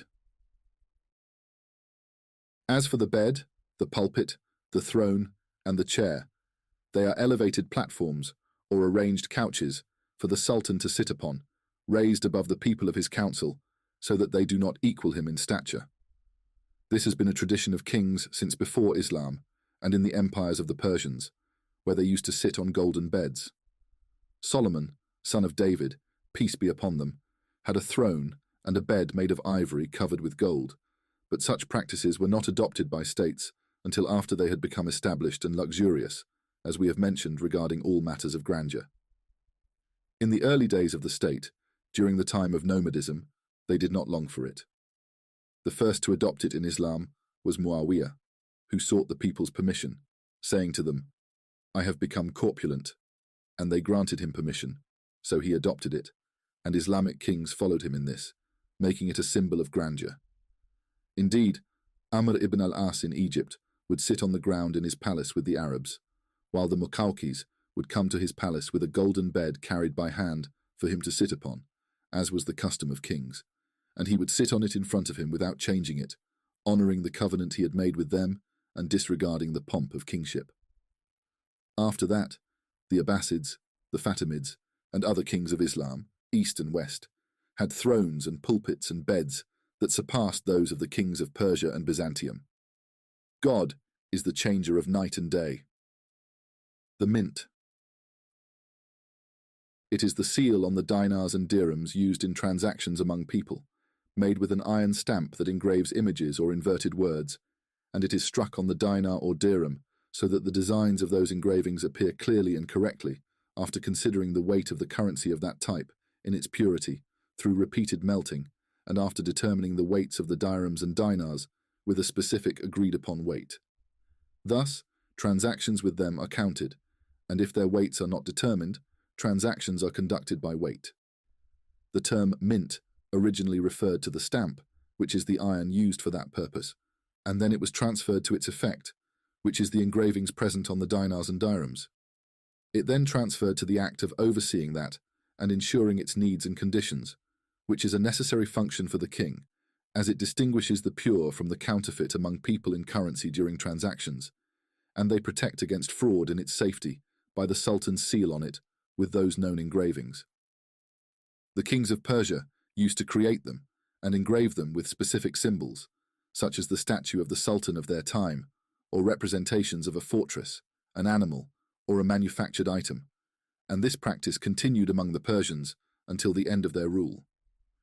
When Islam came, this was overlooked due to the simplicity of the religion and the nomadic lifestyle of the Arabs, who dealt in gold and silver by weight.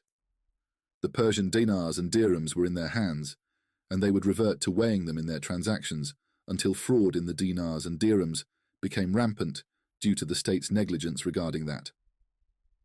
Abd al-Malik ordered al-Hajjaj, as reported by Sa'id ibn al-Musayyib and Abu al-Zinad, to mint the dirhams and distinguish the counterfeit from the pure, which was in the year 74. Al-Madaini said it was in the year 75. Then he ordered them to be circulated in all regions in the year 76, and wrote on them, "God is one, God is eternal."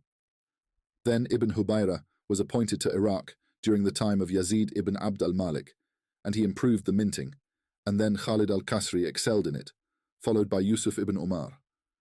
It is said that the first to mint dinars and dirhams was Mus'ab ibn al-Zubayr in Iraq in the year 70 by the order of his brother Abdullah when he took over the Hijaz, and he wrote on one side blessing of God and on the other name of God.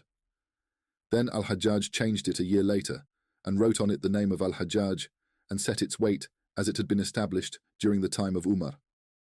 This is because the weight of the dirham at the beginning of Islam was 6 dwank, and the mithqal weighed 1 dirham and 3/7 of a dirham, making 10 dirhams equal to 7 mithqals. The reason for this was that the weights of the dirham during the Persian era were different, with some weighing 20 kirat, some 12, and some 10. When it was necessary to determine it for zakat, the average was taken, which was 12 kirat, so the mithqal became 1 dirham and 3/7 of a dirham. It is said that among them was the Bagla weighing 8 dwank, the Tabari weighing 4 dwank, the Maghribi weighing 8 dwank, and the Yemeni weighing 6 dwank. Umar ordered to look at the most common in transactions, and the Bagl and Tabari were 12 dwank, while the dirham was 6 dwank. If you added 3/7, it would be a mithqal, and if you subtracted 3/10 of the mithqal, it would be a dirham. When Abd al-Malik saw the need for minting to protect the circulating currencies in Muslim transactions from fraud, he set its amount according to what had been established during the time of Umar.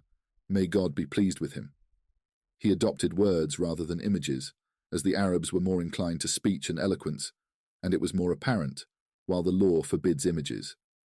When he did that, it continued among the people throughout all the days of the state. The dinar and dirham were in 2 circular shapes, with writing on them in parallel circles, in which were written on one side the names of God in glorification and praise and prayers for the Prophet and his family. On the other side were the date and the name of the Caliph, and so it continued during the Abbasid, Fatimid, and Umayyad periods. As for the Sanhaja, they did not mint until the end, when Mansur, the lord of Bajaya, did so, as mentioned by Ibn Hamad in his history.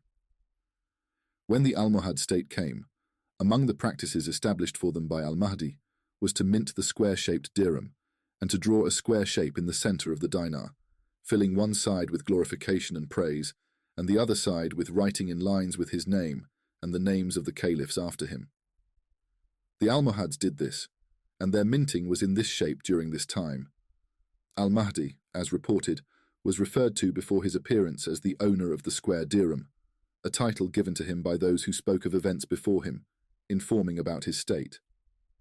As for the people of the East during this time, their minting was not standardized, and they only dealt with dinars and dirhams by weight using calibrated weights, and they did not mint them with engravings of words of glorification and prayer and the name of the Sultan, as the people of the West do.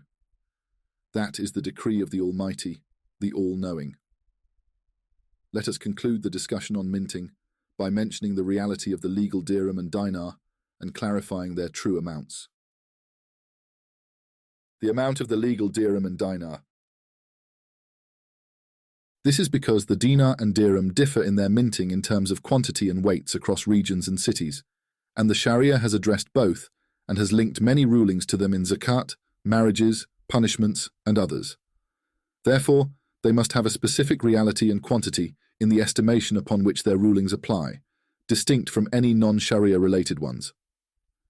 Know that consensus has been established since the advent of Islam and the era of the companions and their successors that the Sharia dirham is the one whose 10 weighs 7 mithqals of gold, and its ounce consists of 40 dirhams. Thus, it is 7/10 of the dinar, and the weight of the mithqal of gold is 72 grains of barley. Therefore, the dirham, which is 7/10 of it, is 50 grains and 5 grains. All these quantities are established by consensus. The pre-Islamic dirham had various types among them, the best of which was the tabari, which is 4 dwank, and the bagli, which is 8 dwank. They established the Sharia dirham between them, which is 6 dwank. They would require zakat on 100 bagla dirhams and 100 tabari dirhams, which amounts to 5 average dirhams. There has been a disagreement among people whether this was established by Abd al-Malik or was a consensus of the people afterward, as we mentioned. Al-Khattam mentioned this in his book Ma'alim al-Sunnah and al-Mawardi in Al-Ahkam al-Sultaniyah, while the later scholars have denied it because it would imply that the Sharia dinar and dirham were unknown during the time of the companions and those after them, despite the attachment of Sharia rights to them in zakat, marriages, punishments, and others, as we mentioned. The truth is that they were known in quantity during that era, as the rulings at that time were related to them concerning rights, and their quantities were not specifically defined externally, but were commonly recognized among them by Sharia ruling regarding their quantity and weight until Islam flourished and the state grew, necessitating their specification in quantity and weight as per Sharia, to relieve them from the burden of estimation. This coincided with the days of Abd al-Malik, who specified their quantity and defined them externally as they were in mind, and he minted them with his name and date, bearing the marks of the 2 testimonies of faith, and completely discarded the pre-Islamic coins until they were eliminated, and he minted new coins. This is the undeniable truth. After that, the choice of the minting authorities in the states diverged from the Sharia quantity of the dinar and dirham, differing in every region and area, and people returned to conceptualizing their Sharia quantities mentally, as it was in the early days. Each region's people began to extract Sharia rights from their minted coins by knowing the ratio between them and their Sharia quantities. As for the weight of the dinar being 72 grains of average barley, this is what the scholars have transmitted, and there is consensus on it, except for Ibn Hazm, who disagreed and claimed its weight is 84 grains. This was reported by Judge Abdul Haq, and the scholars rejected it, considering it incorrect, and they were right. God affirms the truth with his words. Likewise, you should know that the Sharia ounce is not the one commonly recognized among people, as the commonly recognized one varies by region, while the Sharia one is unified in concept without any difference. God created everything and has measured it with precise measurement. The ring. As for the ring, it is one of the royal plans and functions, and the seal on messages and documents is known to kings before and after Islam. It has been established in the 2 Sahihs that the Prophet, peace be upon him, wanted to write to Caesar, and it was said to him that the Persians do not accept a letter unless it is sealed, so he made a ring of silver and engraved on it, Muhammad, the messenger of Allah. Al-Bukhari said he made the 3 words into 3 lines and sealed with it, saying that no one should engrave anything like it. Abu Bakr, Umar, and Uthman also used it. Then it fell from Uthman's hand into the well of Aris, which had little water, and he could not reach its bottom, so Uthman was distressed and worried about it, and he made another like it. Regarding the way of engraving the ring and sealing with it, there are various aspects. The ring refers to the tool that is placed on the finger, and from it, one says takatama, if he wears it. It also refers to the end and completion, as in, I sealed the matter when reaching its conclusion, and I sealed the Quran likewise. From it is the seal of the prophets and the seal of the matter. It also refers to the closure that seals vessels and jars, and it is called khatam. From this is the saying of God, its seal is musk. Those who interpreted this as the end and completion were mistaken, saying that the last thing they find in their drink is the scent of musk, which is not the intended meaning. Rather, it is from khatam, which means closure, as the wine is sealed with clay or pitch to preserve it and enhance its aroma and taste. It is exaggeratedly described that the seal of Paradise's wine is musk, which is more pleasant in aroma and taste than the known clay and pitch in this world. If the term ring is correctly applied to all of these, it is also correctly applied to the effect resulting from it. When words or shapes are engraved on the ring and then dipped in mud or ink and placed on the surface of the paper, most of the words remain on that surface. Similarly, if it is stamped on a soft body like wax, the engraving remains imprinted in it. If the words are engraved and imprinted, they may be read from the left side if the engraving is straight from the right, and they may be read from the right side if the engraving is from the left side, because the seal flips the direction of the writing on the surface from what was in the engraving from the right or left. It is possible that the sealing with this ring is done by dipping it in ink or mud and placing it on the surface, causing the words to be imprinted in it. This can be understood as the meaning of the end and completion in the sense of the validity of that written document and its enforcement, as if the letter is only completed by these marks, and without them, it is null and void. This seal may be at the end of the letter or at the beginning, with organized words of praise or glorification, or in the name of the Sultan or Prince, or the author of the letter, or something of his attributes, making that writing a sign of the validity of the letter and its enforcement. This is commonly referred to as a mark, and it is called a seal, likening it to the effect of the ring in the engraving. From this is the seal of the judge, which he sends to the adversaries, meaning his mark, and writing with which he enforces his rulings, and from it is the seal of the Sultan or Caliph, meaning his mark. Al-Rashid said to Yahya ibn Khalid, when he wanted to appoint Ja'far and replace him with his brother Al-Fadl, he said to their father Yahya, "O father, I wanted to transfer the seal from my right hand to my left." He alluded to the seal as a reference to the ministry, as it was a mark on messages and documents of the ministry in their time.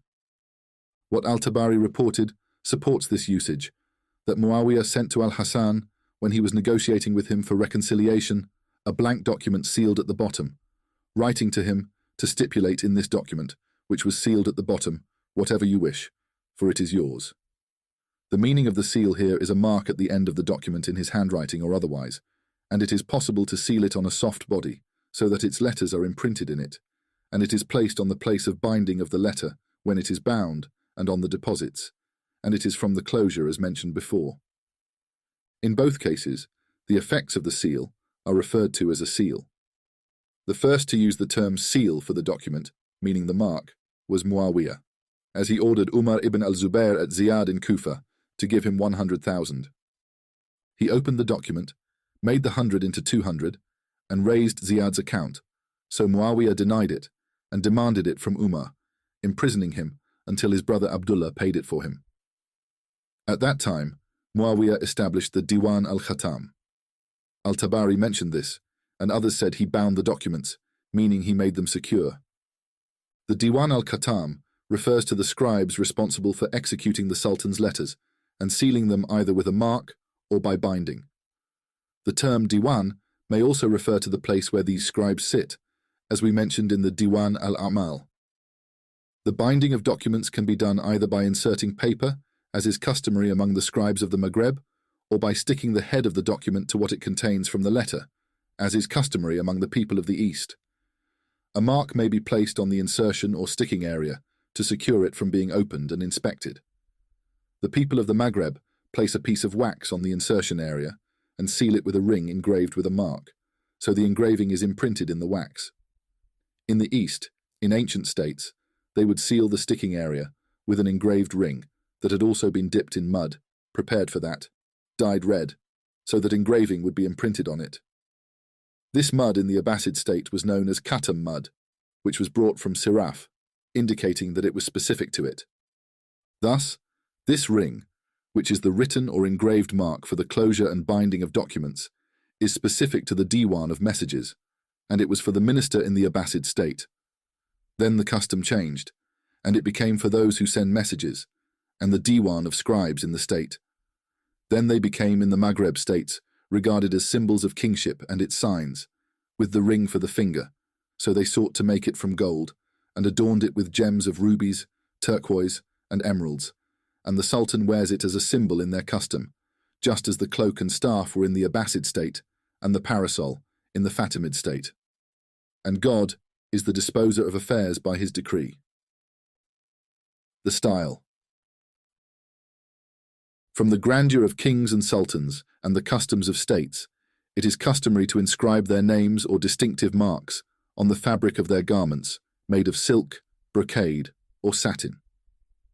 Writing their names in the weaving of the fabric is considered an embellishment, done with gold thread or other coloured threads that differ from the colour of the fabric, as determined by the artisans in their craft. Thus, royal garments become marked with this design to signify the wearer as a sultan or someone beneath him, or to denote someone whom the sultan honours with his attire when intending to elevate him or appoint him to a position in his state. The kings of the Persians before Islam used to create such designs with images of kings and their shapes or specific forms for that purpose. Later, the kings of Islam replaced this with inscriptions of their names, along with other words that serve as omens or records. This was one of the most magnificent aspects of both states. The houses designated for weaving their garments in their palaces were called the houses of design, and the one overseeing them was called the master of design, who managed the dyeing, tools, and weavers, ensuring their provisions and facilitating their tools and overseeing their work. They would grant this role to the elite of their state and trusted allies. The same was true in the Umayyad state in Andalusia and the factions that followed them, as well as in the Fatimid state in Egypt and those who were contemporaneous with them from the Persian kings in the east. However, when the scope of states tightened due to the constraints of power and the multiplicity of states, this role and its governance became obsolete in most states in general. When the Almohad state emerged in the Maghreb after the Umayyads at the beginning of the 6th century, they did not adopt this practice at the start of their state due to their religious inclinations and the simplicity they were taught by their Imam, Muhammad ibn Tumart al-Mahdi. They refrained from wearing silk and gold, leading to the decline of this role in their state, although their descendants later attempted to revive it, but it did not reach the same prominence. As for the present time, we have observed in the Maghreb during the Marinid state, with its vigour and grandeur, a significant design that they learned from the contemporary state of Ibn al-Ahmar in Andalusia, which was also followed by the kings of the factions, resulting in a notable legacy. As for the Turkish state in Egypt and the Levant at this time, it has a different form of design commensurate with their kingship and the development of their lands, but this is not produced in their houses and palaces, nor is it one of the functions of their state.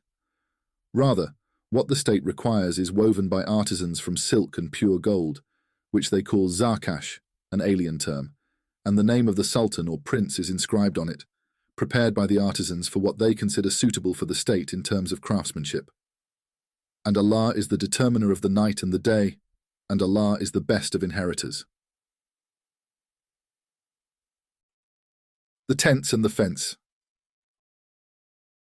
Know that among the signs of kingship and luxury is the establishment of tents and pavilions made of linen, wool, and cotton, which are displayed during travels, with colours varying between large and small, according to the state of wealth and affluence. In the early days of the state, this was done in their homes, which they had a custom of establishing before kingship. The Arabs during the time of the early caliphs of the Umayyad dynasty used to live in their homes, which were tents made of hair and wool, and the Arabs remained in that state except for a few of them. Their travels were for their raids and wars, accompanied by their families and all their belongings, as was the custom of the Arabs at that time. Their armies, therefore, had many belongings, and were far apart between their homes, with each one being out of sight of the other, as was the case with the Arabs. For this reason, Abd al-Malik did not need a herald to gather people in his wake and to have them stay when they travelled. It is reported that al-Hajjaj used this when Ruh bin Zunba suggested it, and their story about burning Ruh's tents and his camps during the beginning of his rule, when he found them settled on the day of Abd al-Malik's departure, is a famous tale.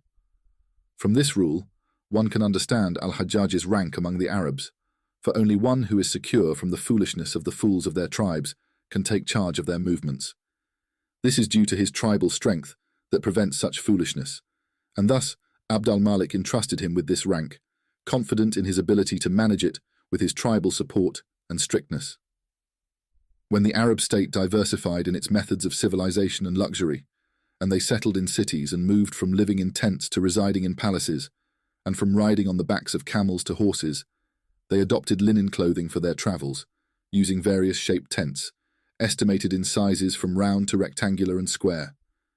They celebrated in them with the utmost forms of festivity and decoration, and the prince and military leader would surround his tents and pavilions with a fence made of linen, which is called in the Maghreb, in the Berber language, the language of its people, Afrak, with a K and Q. This is specifically for the Sultan of that region, and is not for anyone else. In the East, however, every prince, even if he is below the Sultan, adopts it. Then, the comfort led women and children to stay in their palaces and homes, which lightened their burdens, and the fences between the soldiers' homes became closer together, gathering the army and the Sultan in one camp, which the eye could encompass in a beautiful expanse due to the diversity of its colours. This situation continued in the ways of states in their luxury and extravagance. Likewise, the Almohad state and the Zenata, which overshadowed us, began their journey in their homes before kingship in tents and pavilions, until the state took on the ways of luxury and palace living, and they returned to living in tents and pavilions, reaching a level beyond what they intended, which is a form of luxury. However, the soldiers became vulnerable to night attacks due to their gathering in one place, where they could be overwhelmed by a sudden attack, and due to their lightness from family and children, for whom they would fight fiercely, thus requiring additional caution. And God is the all-powerful, the Almighty. The prayer and supplication area in the sermon. These are controversial matters and signs of Islamic kingship that are not known in non-Islamic states. As for the enclosed area of the mosque for the Sultan's prayer, it is surrounded by a barrier at the mihrab, which he occupies along with what is adjacent to it. The first to adopt it was Muawiyah ibn Abi Sufyan, when he was attacked by the Kharijite, and the story is well known. It is said that the first to adopt it was Marwan ibn al-Hakam, when he was attacked by the Yemeni, and then the caliphs after them adopted it, and it became a tradition to distinguish the Sultan from the people in prayer. This practice occurs when luxury arises in states, and the situation of pomp becomes prevalent. This has been the case in all Islamic states, and when the Abbasid state fragmented and multiple states emerged in the east, as well as in Al-Andalus, after the Umayyad state declined, and the kings of the Taifa emerged. In the Maghreb, the Banu Aghlab adopted it in Kairouan, then the Fatimid caliphs, and then their governors in the Maghreb from the Sanhaja, the Banu Badis in Fez, and the Banu Hamad in the fortress. Then the Almohad kings ruled all of the Maghreb and Al-Andalus, and abolished this practice in accordance with the nomadic way that was their emblem. When the state became strong and took its share of luxury, Abu Yaqub al-Mansur, the third of their kings, adopted this enclosure, and it remained a tradition for the kings of the Maghreb and Al-Andalus thereafter. Thus, it was the case in all states, a tradition of God among his servants. As for the supplication on the pulpits during the sermon, it was initially the case that the caliphs themselves led the prayer, and they would invoke it after praying for the Prophet, peace be upon him, and for the satisfaction of his companions. The first to adopt the pulpit was Amr ibn al-As when he built his mosque in Egypt, and the first to pray for the caliph from the pulpit was Ibn Abbas, who prayed for Ali, may God be pleased with them both, in his sermon while he was in Basra as his governor. He said, "O God, support Ali in the truth," and this practice continued thereafter. After Amr ibn al-As took the pulpit, it reached Umar ibn al-Khattab, who wrote to him saying, "As for what follows, I have heard that you have taken a pulpit to rise above the necks of Muslims. Is it not enough for you to stand while the Muslims are beneath your feet? I command you to break it." When pomp became prevalent, and the caliphs were prevented from delivering sermons and prayers, they appointed deputies for them, and the preacher would extol the name of the caliph from the pulpit, praising him and praying for what God has made beneficial for the world, as that moment is a time of supplication. It was established among the predecessors that whoever has a good supplication should direct it to the Sultan. The Caliph was singled out for this, but when tyranny and despotism arose, those who seized power in the states often shared this with the Caliph, and their names were mentioned alongside his. This practice disappeared with the decline of those states, and the matter became exclusive to the Sultan, with prayers for him on the pulpit without anyone else being mentioned or elevated to that status. Many times, the allies from the people of the states neglect this practice when the state is in a state of decline and in the ways of nomadism, being oblivious and rough, and they are content with general prayers for whoever is in charge of Muslim affairs, calling such a sermon, if it follows this trend, Abbasid, meaning that the general supplication only pertains to the Abbasids, following the precedent of what has passed, and they do not care about specifying or naming him. It is said that Yaghmrasan ibn Ziyan made a pact with the state of the Banu Abd al-Wad when he was defeated by Prince Abu Zakaria Yahya ibn Abi Hafs over Tlemcen, and then he sought to restore the matter to him under conditions he stipulated, which included mentioning his name on the pulpits of his work. Yaghmrasan said, "Those are their pulpit, they mention whom they wish upon it." Similarly, Yaqub ibn Abd al-Haq made a pact with the state of the Banu Marine, and the messenger of the victorious caliph from the Banu Abi Hafs attended in Tunisia, the third of their kings, and he missed some of his days from attending Friday prayers. It was said to him, "Why did this messenger not attend?" out of dislike for the sermon being devoid of mentioning his authority. So he permitted supplication for him, and that was a reason for them to accept his invitation. Thus is the case of states in their beginnings and their establishment in decline and nomadism. When their political eyes awaken and they look into the corners of their kingship and complete the adornments of civilization and the aspects of luxury and pomp, they adopt all these traits, diversify in them, and strive towards their ultimate goal, and they disdain sharing in them and are distressed by their absence and the lack of their effects in their state. The world is a garden, and God is a watcher over all things. Chapter 37. On Wars and the Doctrines of Nations and Their Arrangement.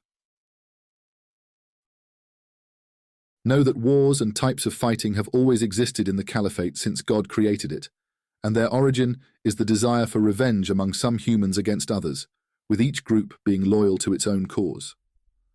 When they conspire for this, and the two factions agree, one seeking revenge and the other defending, war ensues, which is a natural occurrence among humans that no nation or generation is free from. The reasons for this revenge are often either jealousy and competition, or aggression, or anger for God and his religion, or anger for the king and efforts to establish his rule. The first reason mostly occurs among neighboring tribes and rival clans, while the second, aggression, is more common among savage nations living in desolation, such as the Arabs, Turks, Turkmen, Kurds, and their like, because they have placed their livelihoods in their spears and their sustenance in the hands of others. Anyone who defends their possessions warns them of war, and they have no ambition beyond that of rank or kingship. Their only concern is to overpower others for what they possess. The third reason is what is termed in religious law as jihad, and the fourth involves wars of states against those who rebel against them and refuse to obey. These are four categories of wars. The first two are wars of oppression and sedition, while the last two are wars of jihad and justice. The nature of wars that have occurred among the people since their first existence can be classified into two types, one involving marching in ranks, and the other involving charging and retreating. The type that involves marching is the fighting of all non-Arabs across generations, while the type involving charging and retreating is the fighting of Arabs and Berbers from the Maghreb. Marching warfare is more secure and intense than charging and retreating, because in marching warfare, ranks are organized and aligned as arrows or rows of prayer, and they advance in formation towards the enemy. Therefore, it is more stable in combat, more truthful in fighting, and more terrifying to the enemy, as it resembles an extended wall or a fortified castle that one does not dare to dismantle. In the scripture, indeed, God loves those who fight in his cause in rows as if they were a solid structure, meaning they support each other with steadfastness. In the noble hadith, The believer to the believer is like a building, each part strengthening the other. From this, the wisdom of requiring steadfastness and prohibiting retreat in marching warfare becomes clear, as the purpose of the formation in battle is to maintain order. As we mentioned, anyone who turns their back to the enemy disrupts the ranks and bears the sin of defeat if it occurs, as if they have drawn it upon the Muslims, allowing their enemy to overpower them. Thus, the sin is great due to the widespread corruption and its transgression against religion by breaking its barriers, and it is counted among the major sins. These evidences show that marching warfare is more severe in the eyes of the lawgiver. As for charging and retreating, it does not possess the intensity and security from defeat that marching warfare does, except that they may establish a stable formation behind them in battle to which they can retreat during charging and retreating, and this serves as a substitute for marching warfare, as we will mention later. Moreover, ancient states with large armies and vast kingdoms would divide their troops into sections called kurdas, organizing each section into ranks. The reason for this is that when their soldiers became exceedingly numerous and gathered from distant regions, it necessitated that some of them would be unknown to each other when they mixed in the field of battle and engaged with their enemy in stabbing and striking, fearing that their own ranks might collide due to confusion and ignorance of one another. Therefore, they would divide the troops into groups, pairing familiar individuals together, and arrange them close to the natural order in the four directions. The commander of all the troops, whether a sultan or a leader, would be positioned in the center, and this arrangement is referred to as deployment, which is mentioned in the histories of Persia, Rome, and the two states during the early days of Islam. They would place a separate army in front of the king, distinguished by its leader, banner, and emblem, calling it the vanguard. Then, another army would be positioned to the right of the king's position, referred to as the right flank, and another to the left, called the left flank. Finally, another army would be positioned behind the main army, known as the rear guard. The king and his companions would stand in the center among these four, which is called the heart of the formation. Once they established this precise arrangement, whether within a single line of sight or at a greater distance, often a day or two apart between each army, or however the situation of the troops allowed in terms of numbers, then the march would commence after this deployment. Look into the histories of conquests and the two states in the east to see how the armies during the time of Abd al-Malik would lag behind his departure due to the distance in deployment, necessitating someone to lead them from behind, and for this purpose, Al-Hajjaj ibn Yusuf was appointed, as we have indicated, and as is well known in his accounts. There was also much of this in the Umayyad state in Andalusia, but it is unknown to us because we have only witnessed a few states with small armies that do not reach the point of confusion in the field of battle.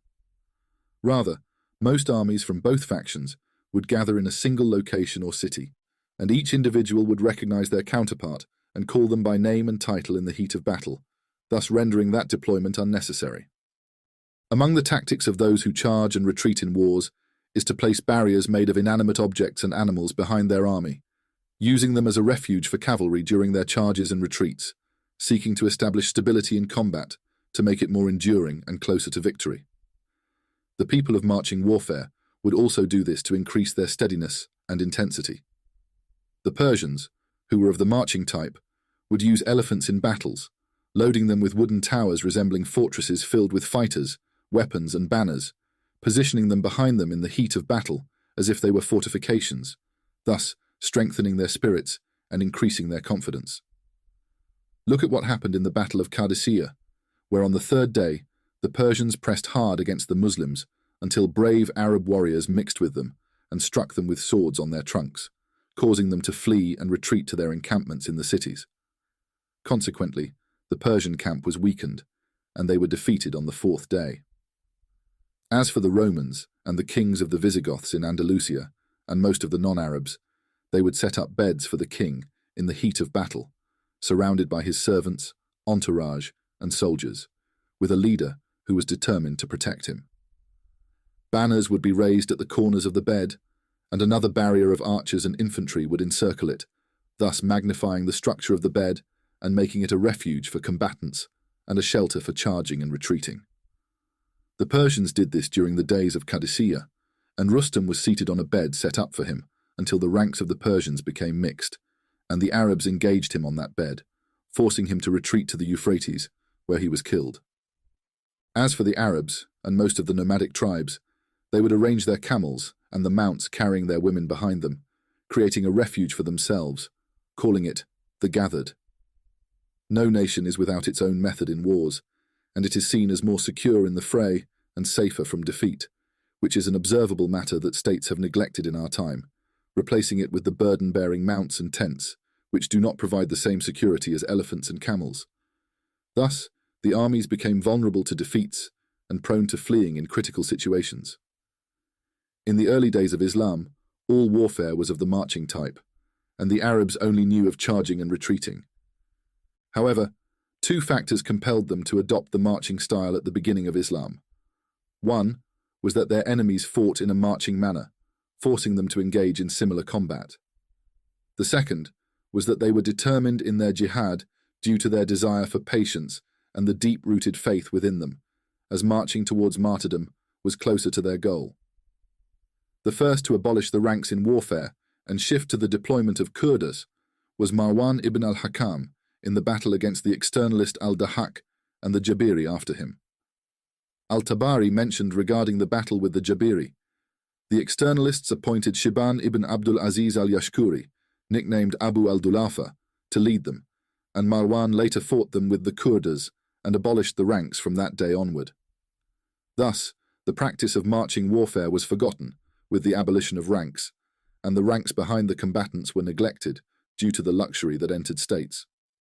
When they were nomadic and lived in tents, they would accumulate camels and have women and children with them in their camps.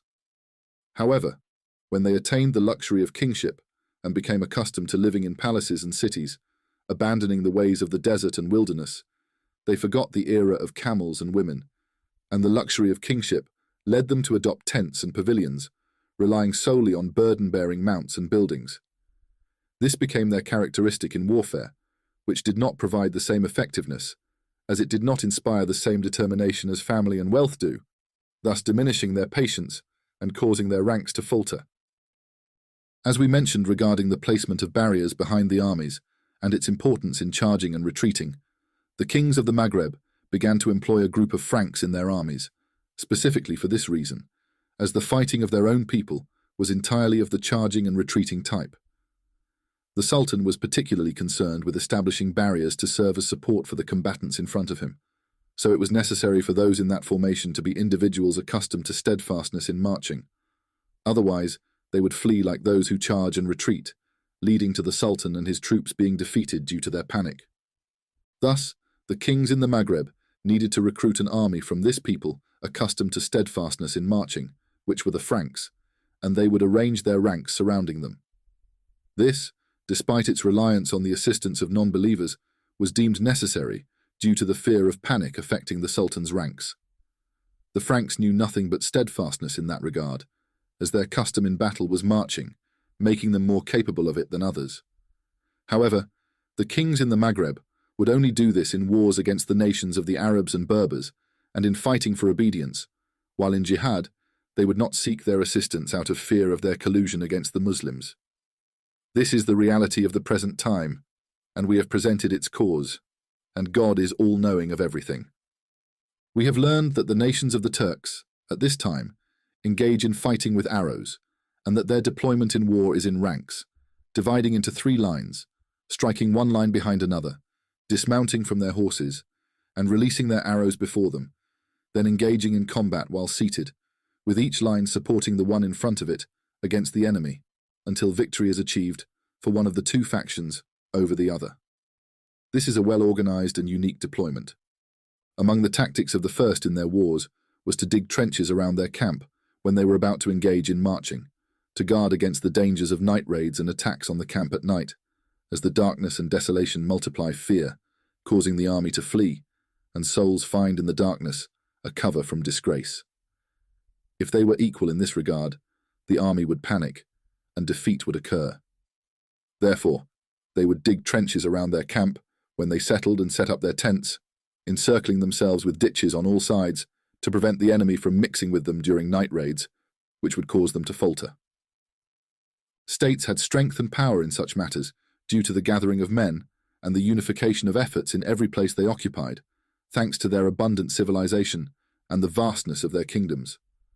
However, when civilization was destroyed and states weakened, with a decrease in soldiers and a lack of action, this matter was forgotten entirely, as if it had never existed, and God is the best of the capable.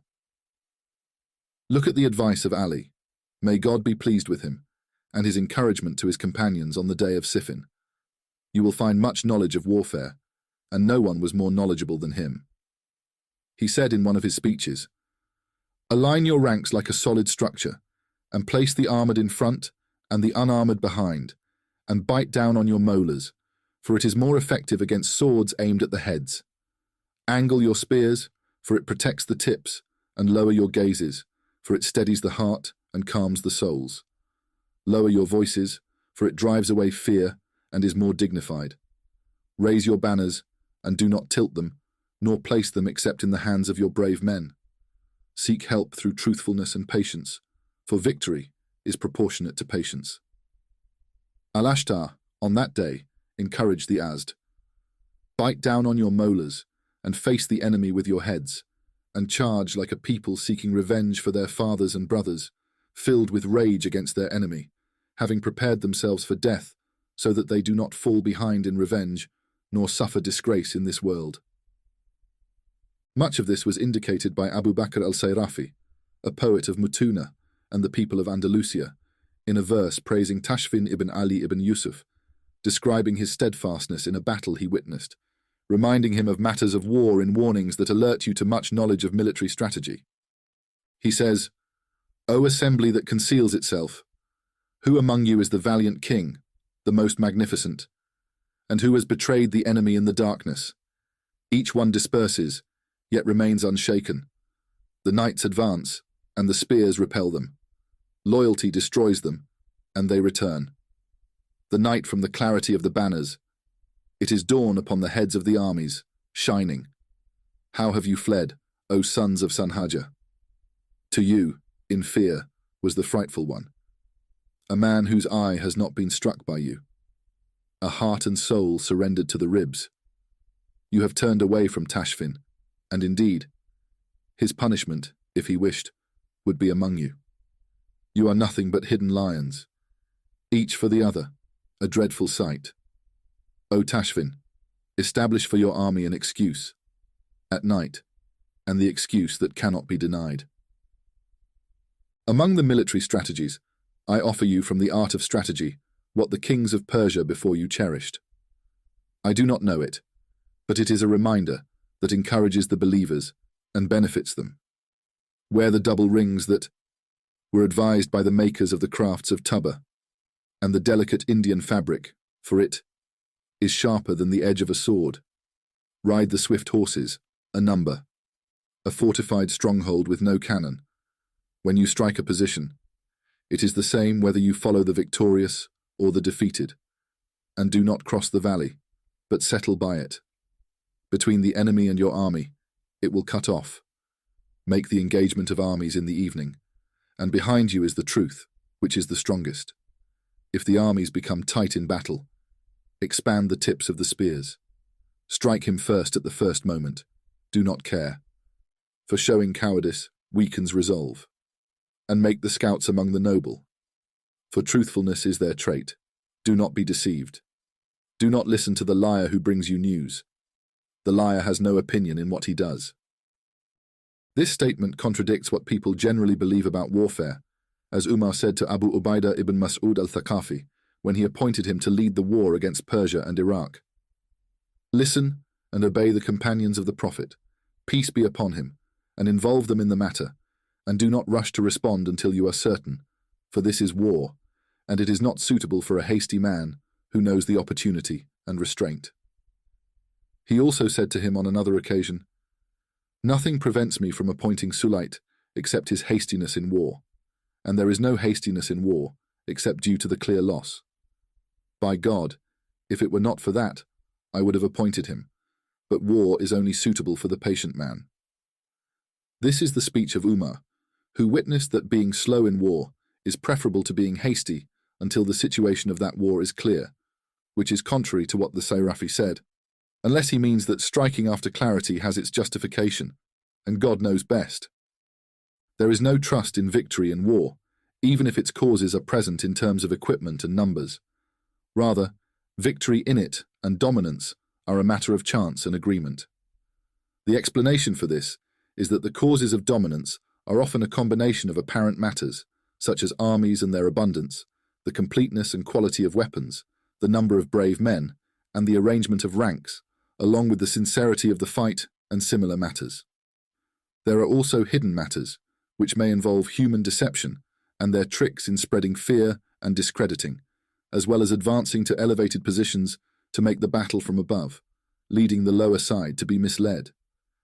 There is also the ambush in thickets and secure ground, hiding among the debris around the enemy until the armies converge on them at once, and they become entangled, looking for escape.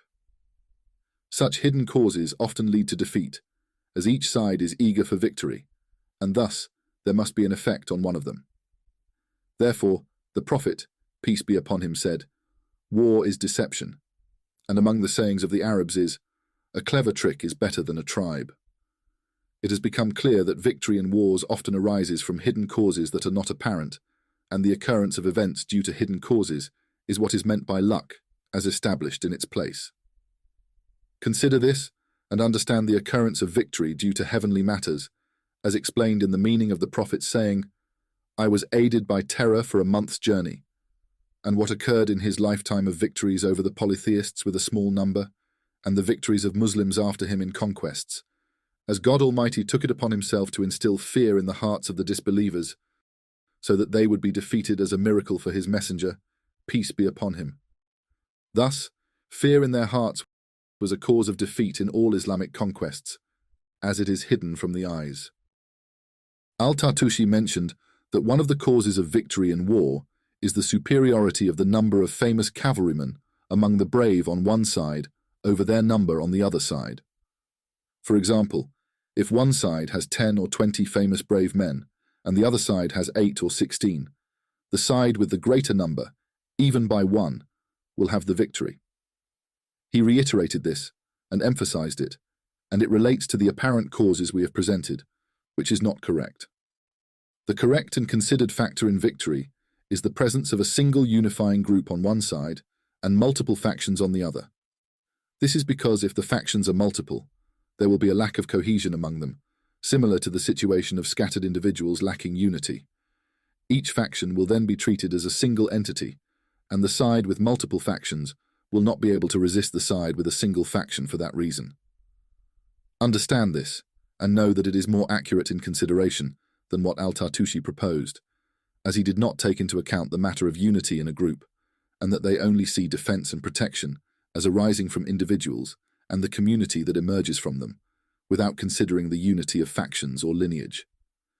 We have clarified this at the beginning of the book, and although this and similar matters, if valid, are merely apparent causes, such as the agreement of the army in terms of equipment, sincerity in fighting, and the abundance of weapons, how can this be considered sufficient for victory when we have established for you now that none of these oppose the hidden causes of deception, trickery, or heavenly matters of fear and divine abandonment? Understand this and comprehend the conditions of existence, and God determines the night and the day. It is also related to the meaning of victory in wars that its causes are hidden and unnatural, the state of fame and reputation. It is rare to find its place among any of the classes of people, whether kings, scholars, righteous individuals, or those claiming virtues in general. Many who are famous for evil are contrary to this, and many who have been overlooked by fame are more deserving of it. It may find its place and be a burden on its owner, and the reason for this is that fame and reputation arise from reports, and reports can obscure the intentions when transmitted, leading to bias, partisanship, and misconceptions. They can also be influenced by ignorance of the correspondence of narratives to realities due to their obscurity through deception and pretense, or due to the ignorance of the reporter, and they can be affected by the desire to please those in high positions through praise and commendation, improving their conditions and spreading their mention. Souls are inclined to love praise, and people are eager for worldly gains, whether in status or wealth, and they are not often inclined towards virtues or competing for them. Where is the correspondence of truth with all of this? Thus, fame becomes distorted by hidden causes and becomes non-corresponding. Everything that occurs due to hidden causes is what is referred to as luck, as established. God Almighty knows best, and with him is success. Chapter 38. On taxation and the reasons for its scarcity and abundance. Know that taxation at the beginning of a state is characterized by few duties and many collections, while at the end of a state it is characterized by many duties and few collections. The reason for this is that if the state follows the principles of religion, it will only require the lawful dues from alms, land tax, and tribute, which are few in duties, because the amount of zakat from wealth is small, as you know, and so is the zakat on grains and livestock, as well as tribute and land tax, all of which are fixed amounts that do not exceed. However, if the state follows the principles of conquest and tribalism, it must begin with a primitive state, as previously mentioned. This primitiveness necessitates leniency, generosity, humility, and avoidance of people's wealth, with negligence in collecting it, except in rare cases. Therefore, the amount of each duty and the collection that gathers wealth from the total decreases. When the duties and collections on the subjects decrease, they become eager to work and desire it, leading to an increase in productivity and a rise in satisfaction due to the low burden. When productivity increases, the number of those duties and collections increases, thus increasing the total taxation. If the state continues, and its kings succeed one another, characterized by wisdom, and the secret of primitiveness and simplicity fades away, and the oppressive monarchy and civilization that calls for wisdom emerge, the people of the state then adopt the traits of cunning, and their needs and expenses multiply due to their indulgence in luxury and extravagance. They then increase the duties and collections on the subjects, laborers, farmers, and all those subject to taxation, raising each duty and collection significantly to increase their total taxation. They impose taxes on transactions and at various points, as we will mention later, and then the increases in these taxes gradually rise little by little, corresponding to the gradual increase in the state's luxury and the growing needs and expenditures, until the burdens become heavy on the subjects, oppressing them and becoming a forced norm. This increase gradually accumulates, and no one notices who has increased it or who has imposed it. The subjects remain engaged in productivity, losing hope in the benefits due to the low returns when comparing their benefits and burdens against their fruits and advantages, leading many hands to withdraw from productivity altogether, thus reducing the total taxation when those collections decrease. They may even increase the amount of duties if they see that decrease in taxation, thinking it compensates for the loss, until each duty and collection reaches a limit beyond which there is no benefit or advantage due to the high expenditures in productivity and the numerous burdens without sufficient returns. Thus, the total remains in decline, while the amount of collections and duties increases, as they believe it compensates for the total, until productivity diminishes due to the loss of hope in productivity, which ultimately backfires on the state, because the benefits of productivity return to it. If you understand this, you will know that the strongest reason for productivity is to reduce the amount of duties on the producers as much as possible, so that their spirits are uplifted by their confidence in achieving benefits from it, and God the Almighty is the owner of all affairs, and in his hand is the dominion of all things. Chapter 39. On the imposition of taxes in the late state. The taxation of the late state. Know that the state is initially nomadic, as we have said, and therefore has few needs due to the lack of luxury and its consequences, so its expenditures are minimal, and at that time, the revenue is sufficient to cover their needs. Then, it does not take long before it adopts the ways of civilization in luxury and its consequences, following the path of previous states, which leads to an increase in the revenue of the state, and particularly a significant increase in the Sultan's revenue due to his expenditures on his entourage and the abundance of his gifts. The revenue does not suffice for this, so the state needs to increase taxation to meet the needs of the garrison and the Sultan's expenditures. Initially, as we have said, the number of positions and allowances increases, then the revenue and needs increase, and the gradual increase in the consequences of luxury and the gifts to the garrison occurs. The state reaches old age, and its cohesion weakens in collecting funds from the provinces and distant areas, leading to a decrease in revenue and an increase in expenses. The abundance of these expenses increases the provisions and gifts for the soldiers, prompting the state leader to introduce various types of taxation imposed on sales, setting a specific amount on prices in the markets and on specific goods in the city's wealth. He is compelled to do this due to the people's demands for increased gifts from the growing armies and garrisons, and this may significantly increase in the late state, leading to market stagnation due to broken hopes, signaling a disruption in urban life, which returns to the state, and this continues to escalate until it diminishes. This occurred in many cities of the East during the later period of the Abbasid and Fatimid states, where taxes were imposed even on pilgrims during the season. Saladin Ayyub abolished these taxes altogether and replaced them with acts of goodness. Similarly, this happened in Andalusia during the time of the factions until Yusuf ibn Tashfin, the leader of the Almoravids, erased its imposition.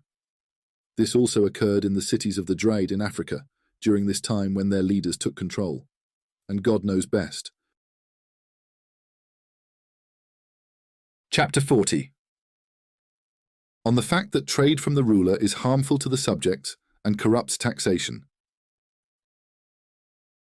Know that when the state's revenue becomes constrained by the luxury and the abundance of returns and expenditures we have mentioned, and the income from its revenue is insufficient to meet its needs and expenses, and it requires more money and revenue, it may impose taxes on the sales of the subjects and their markets, as we have previously discussed in the preceding chapter. Sometimes, it increases the titles of taxes if they have been newly introduced, and sometimes it shares with the workers and tax collectors, seizing their profits when they see that they have obtained a substantial amount from the revenue that is not anticipated. At other times, it initiates trade and agriculture for the Sultan under the guise of revenue, as they observe that traders and farmers are gaining profits and yields with their modest wealth, and that profits are proportional to the capital. They begin to acquire livestock and plants to exploit them in purchasing goods and exposing them to market exchanges, considering that as an increase in revenue and profits, which is a great mistake and causes harm to the subjects in various ways.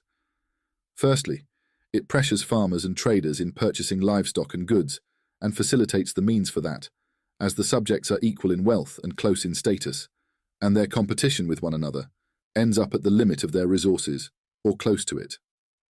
If the Sultan accompanies them in this, with his wealth being much greater than theirs, hardly anyone among them can achieve their needs, leading to distress and hardship in their souls.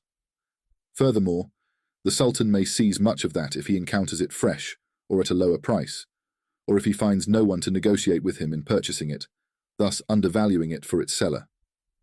Then, when the benefits of agriculture and its yields, whether from crops, silk, honey, sugar, or other types of produce, and the goods of trade from all kinds are obtained, they do not wait for market exchanges or the sale of goods due to the state's burdens. They impose on the people of those categories, whether traders or farmers, to purchase those goods, and are only satisfied with their prices being at value or higher, thus exhausting their wealth in that, leaving those goods in their hands as stagnant assets, and they remain idle from the management that provides their income and livelihood. They may be compelled by necessity to obtain some money, selling those goods in a market slump at the lowest price. This may repeatedly happen to traders and farmers, leading to the loss of their capital, causing them to withdraw from the market, and this cycle continues, bringing upon the subjects hardship, pressure, and the corruption of profits, which discourages them from striving in that altogether and leads to the corruption of revenue. Most of the revenue comes from farmers and traders, especially after taxes are imposed, and revenue grows from them. If farmers withdraw from agriculture and traders cease trading, the revenue will diminish entirely or suffer severe losses. When the Sultan compares what he receives from revenue to these meagre profits, he finds them, in relation to the revenue, less than minimal. Even if it were beneficial, he would lose a significant portion of revenue in what he endures from buying or selling, as it is unlikely that he would find any tax in it. If someone else were in those transactions, all of their earnings would be derived from the revenue. Moreover, there is exposure to the people of construction and the state's instability due to their corruption and deficiency. When the subjects cease to invest their wealth in agriculture and trade, it diminishes and deteriorates due to expenditures, leading to the loss of their conditions. Understand this. The horse should only be owned by those from the royal family, and they should choose it from among the virtuous, religious, educated, generous, brave, and noble. They should also stipulate justice, and that he does not engage in a profession that harms his neighbors or trade that raises prices of goods, and that he does not employ slaves, as they do not suggest good or benefit. Know that the Sultan does not increase his wealth or generate resources except through revenue, and its generation is only through justice towards the people of wealth and consideration for them. By this, their hopes expand, and their hearts open to engage in investing and growing their wealth, thus increasing the Sultan's revenue. As for anything else, whether trade or agriculture, it is merely an immediate harm to the subjects, a corruption of revenue, and a decrease in construction. The situation may lead those detached from trade and agriculture among the princes and conquerors in the lands to expose themselves to purchasing produce and goods from their owners arriving in their country, imposing whatever price they wish, and selling it at that time to their subjects at the prices they impose. This is more severe than the first and closer to the corruption of the subjects and the disruption of their conditions. The Sultan may be influenced by those among these categories, namely traders and farmers, due to the profession he was raised in, leading the Sultan to act upon that and take a share for himself to quickly gather wealth, especially with what he gains from trade without loss or tax, as it is more likely to grow wealth and quicker in its investment. He does not understand the harm that comes to the Sultan from the decrease in his revenue. Therefore, the Sultan should beware of these and avoid their harmful pursuits regarding his revenue and authority. May God guide us to the right path and benefit us with righteous deeds. God the Exalted knows best. Chapter 41. On the wealth of the Sultan and his court, being in the center of the state. The reason for this is that taxation at the beginning of the state is distributed among the people of the tribe and kinship according to their wealth and loyalty, and because their need is essential in establishing the state, as we mentioned before. Their leader is therefore distanced from what they call tyranny over them, for he has dignity over them and needs them, so he does not take from their share of the taxes more than what he needs. You will find his entourage and followers, such as ministers, scribes, and clients, often flattering him, as their status is diminished because it is derived from the status of their master, and his sphere has narrowed due to competition from his kin. When the nature of kingship becomes entrenched, and the ruler gains absolute power over his people, he restricts their hands from taxation, except for what he allows them to have among the people in their shares, and their fortunes diminish at that time, due to their reduced wealth in the state, as their reins have been tightened. The clients and artisans then become partners with them in supporting the state and establishing order, and the ruler then monopolizes taxation or most of it, accumulating wealth and hoarding it for expenditures in critical matters, leading to an increase in his wealth, filling his treasury, expanding his influence, and elevating his status over his people. The situation of his entourage and relatives, including ministers, scribes, doorkeepers, clients, and police, improves, their influence expands, and they acquire wealth and accumulate it. Then, when the state begins to decline due to the fading of kinship and the demise of the few loyal to the state, the ruler then needs supporters and allies due to the increase in rebels, challengers, and insurgents, and the fear of revolt. Thus, his revenue becomes dependent on his supporters and allies, who are the masters of swords and people of kinship, and he spends his treasury and resources on the critical matters of the state, while the taxation decreases due to the increased giving and spending. The state's need for money intensifies, and the shadow of luxury and comfort diminishes for the elite, doorkeepers, and scribes as their influence shrinks and their sphere narrows around the ruler.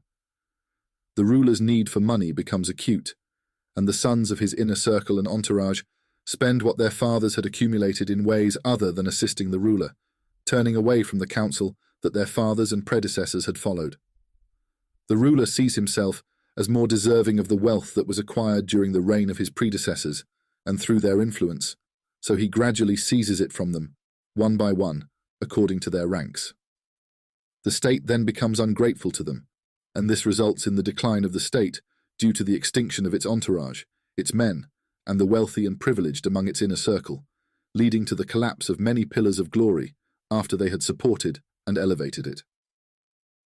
Look at what happened to the ministers of the Abbasid state among the Banu Qahtaba, Banu Baramik, Banu Sahal, Banu Tahir, and their like, and also in the Umayyad state in Andalusia during its dissolution in the days of the factions among the Banu Shahid, Banu Abi Abda, Banu Hadir, Banu Bad, and their like, as well as in the state we have witnessed, according to the divine law that has passed among his servants. Note: when the people of the state anticipate such calamities, many of them tend to flee from their ranks and free themselves from the grip of the Sultan by taking the state's wealth to another region, believing that it is more comfortable and safer for them to spend it and reap its benefits. This is one of the grave mistakes and corrupt illusions affecting their conditions and their world. Know that escaping from this, after having engaged in it, is difficult and impossible. If the one with this intention is the king himself, the subjects will not allow him even a moment's respite, nor will the competing nobles, for the manifestation of this intention would lead to the destruction of his kingdom and the ruin of himself, as is customary in such matters. The grip of kingship is hard to escape from, especially when the state is strong and its scope is narrow, and when it is far from glory and is characterized by evil. If the one with this intention is from the inner circle of the Sultan, his entourage, or the ranks within his state, it is rare that he is left alone in this regard. Firstly, because kings see that their own people and entourage, as well as all their subjects, are their property, privy to their innermost thoughts, and they do not allow the loosening of their grip on service, fearing that their secrets and conditions might be exposed to others, and out of jealousy for their service to others. Indeed, the Umayyads in Andalusia used to prevent their subjects from travelling for the pilgrimage out of fear that they might fall into the hands of the Abbasids, so no one from their state performed the pilgrimage during their entire reign. The pilgrimage was only permitted to the people of the states of Andalusia after the Umayyad affairs had concluded and returned to the factions. Secondly, even if they allowed the loosening of their grip, they would not permit distancing themselves from that wealth, as they see it as part of their own wealth, just as they see it as part of their state, since it was only acquired through it and under its protection. Their souls yearn to seize that wealth and consume it as if it were part of the state from which they benefit. Then, if we imagine that he has managed to transfer that wealth to another region, which is very rare, the eyes of the kings in that region will be drawn to it, and they will seize it through intimidation and fear, either directly or through overt coercion, as they see it as tax revenue and state wealth that is rightfully to be spent on public interests. If their eyes are drawn to the wealthy and affluent who earn their living through various means, it is even more likely that they will extend their gaze to the wealth of taxes and states, which they can access through law and custom.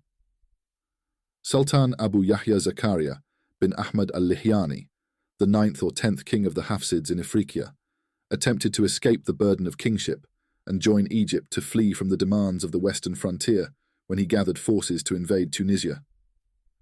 Al-Lihyani undertook a journey to the port of Tripoli, pretending to prepare for it, and boarded a ship from there, reaching Alexandria after taking all that he found in the treasury, including silent assets and reserves, selling everything that was in their stores, including goods, properties, and jewels, even books, and carried all of that to Egypt. He settled with King al-Nasir Muhammad bin Qalawun in the year 17 of the 8th century, who honoured his stay and elevated his status. He continued to gradually retrieve his reserves through insinuation until he obtained them, and there remained no income for al-Lihyani, except for the allowance that was designated for him until he died in the year 28, as we will mention in his news. This and similar cases are part of the anxieties that afflict the people of states due to what they anticipate from their kings in terms of calamities. They only find relief if they manage to escape themselves, and what they imagine as need is a mistake and an illusion. What they have gained in fame through serving states is sufficient for them to find a livelihood through royal stipends or through prestige in adopting means of earning from trade and agriculture, and states are connected. However, the soul is inclined when it is tempted, and if it is reduced to little, it will be content.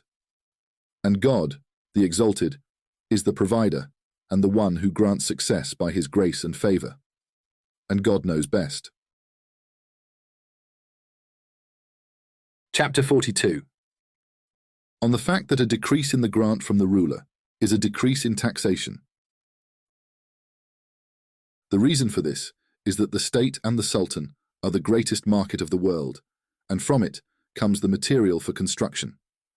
If the Sultan needs money or taxes, or if they are lost and not spent in their proper places, then what is in the hands of the courtiers and the guards will diminish, and what used to reach them for their retinues and families will also cease, and their expenses will generally decrease.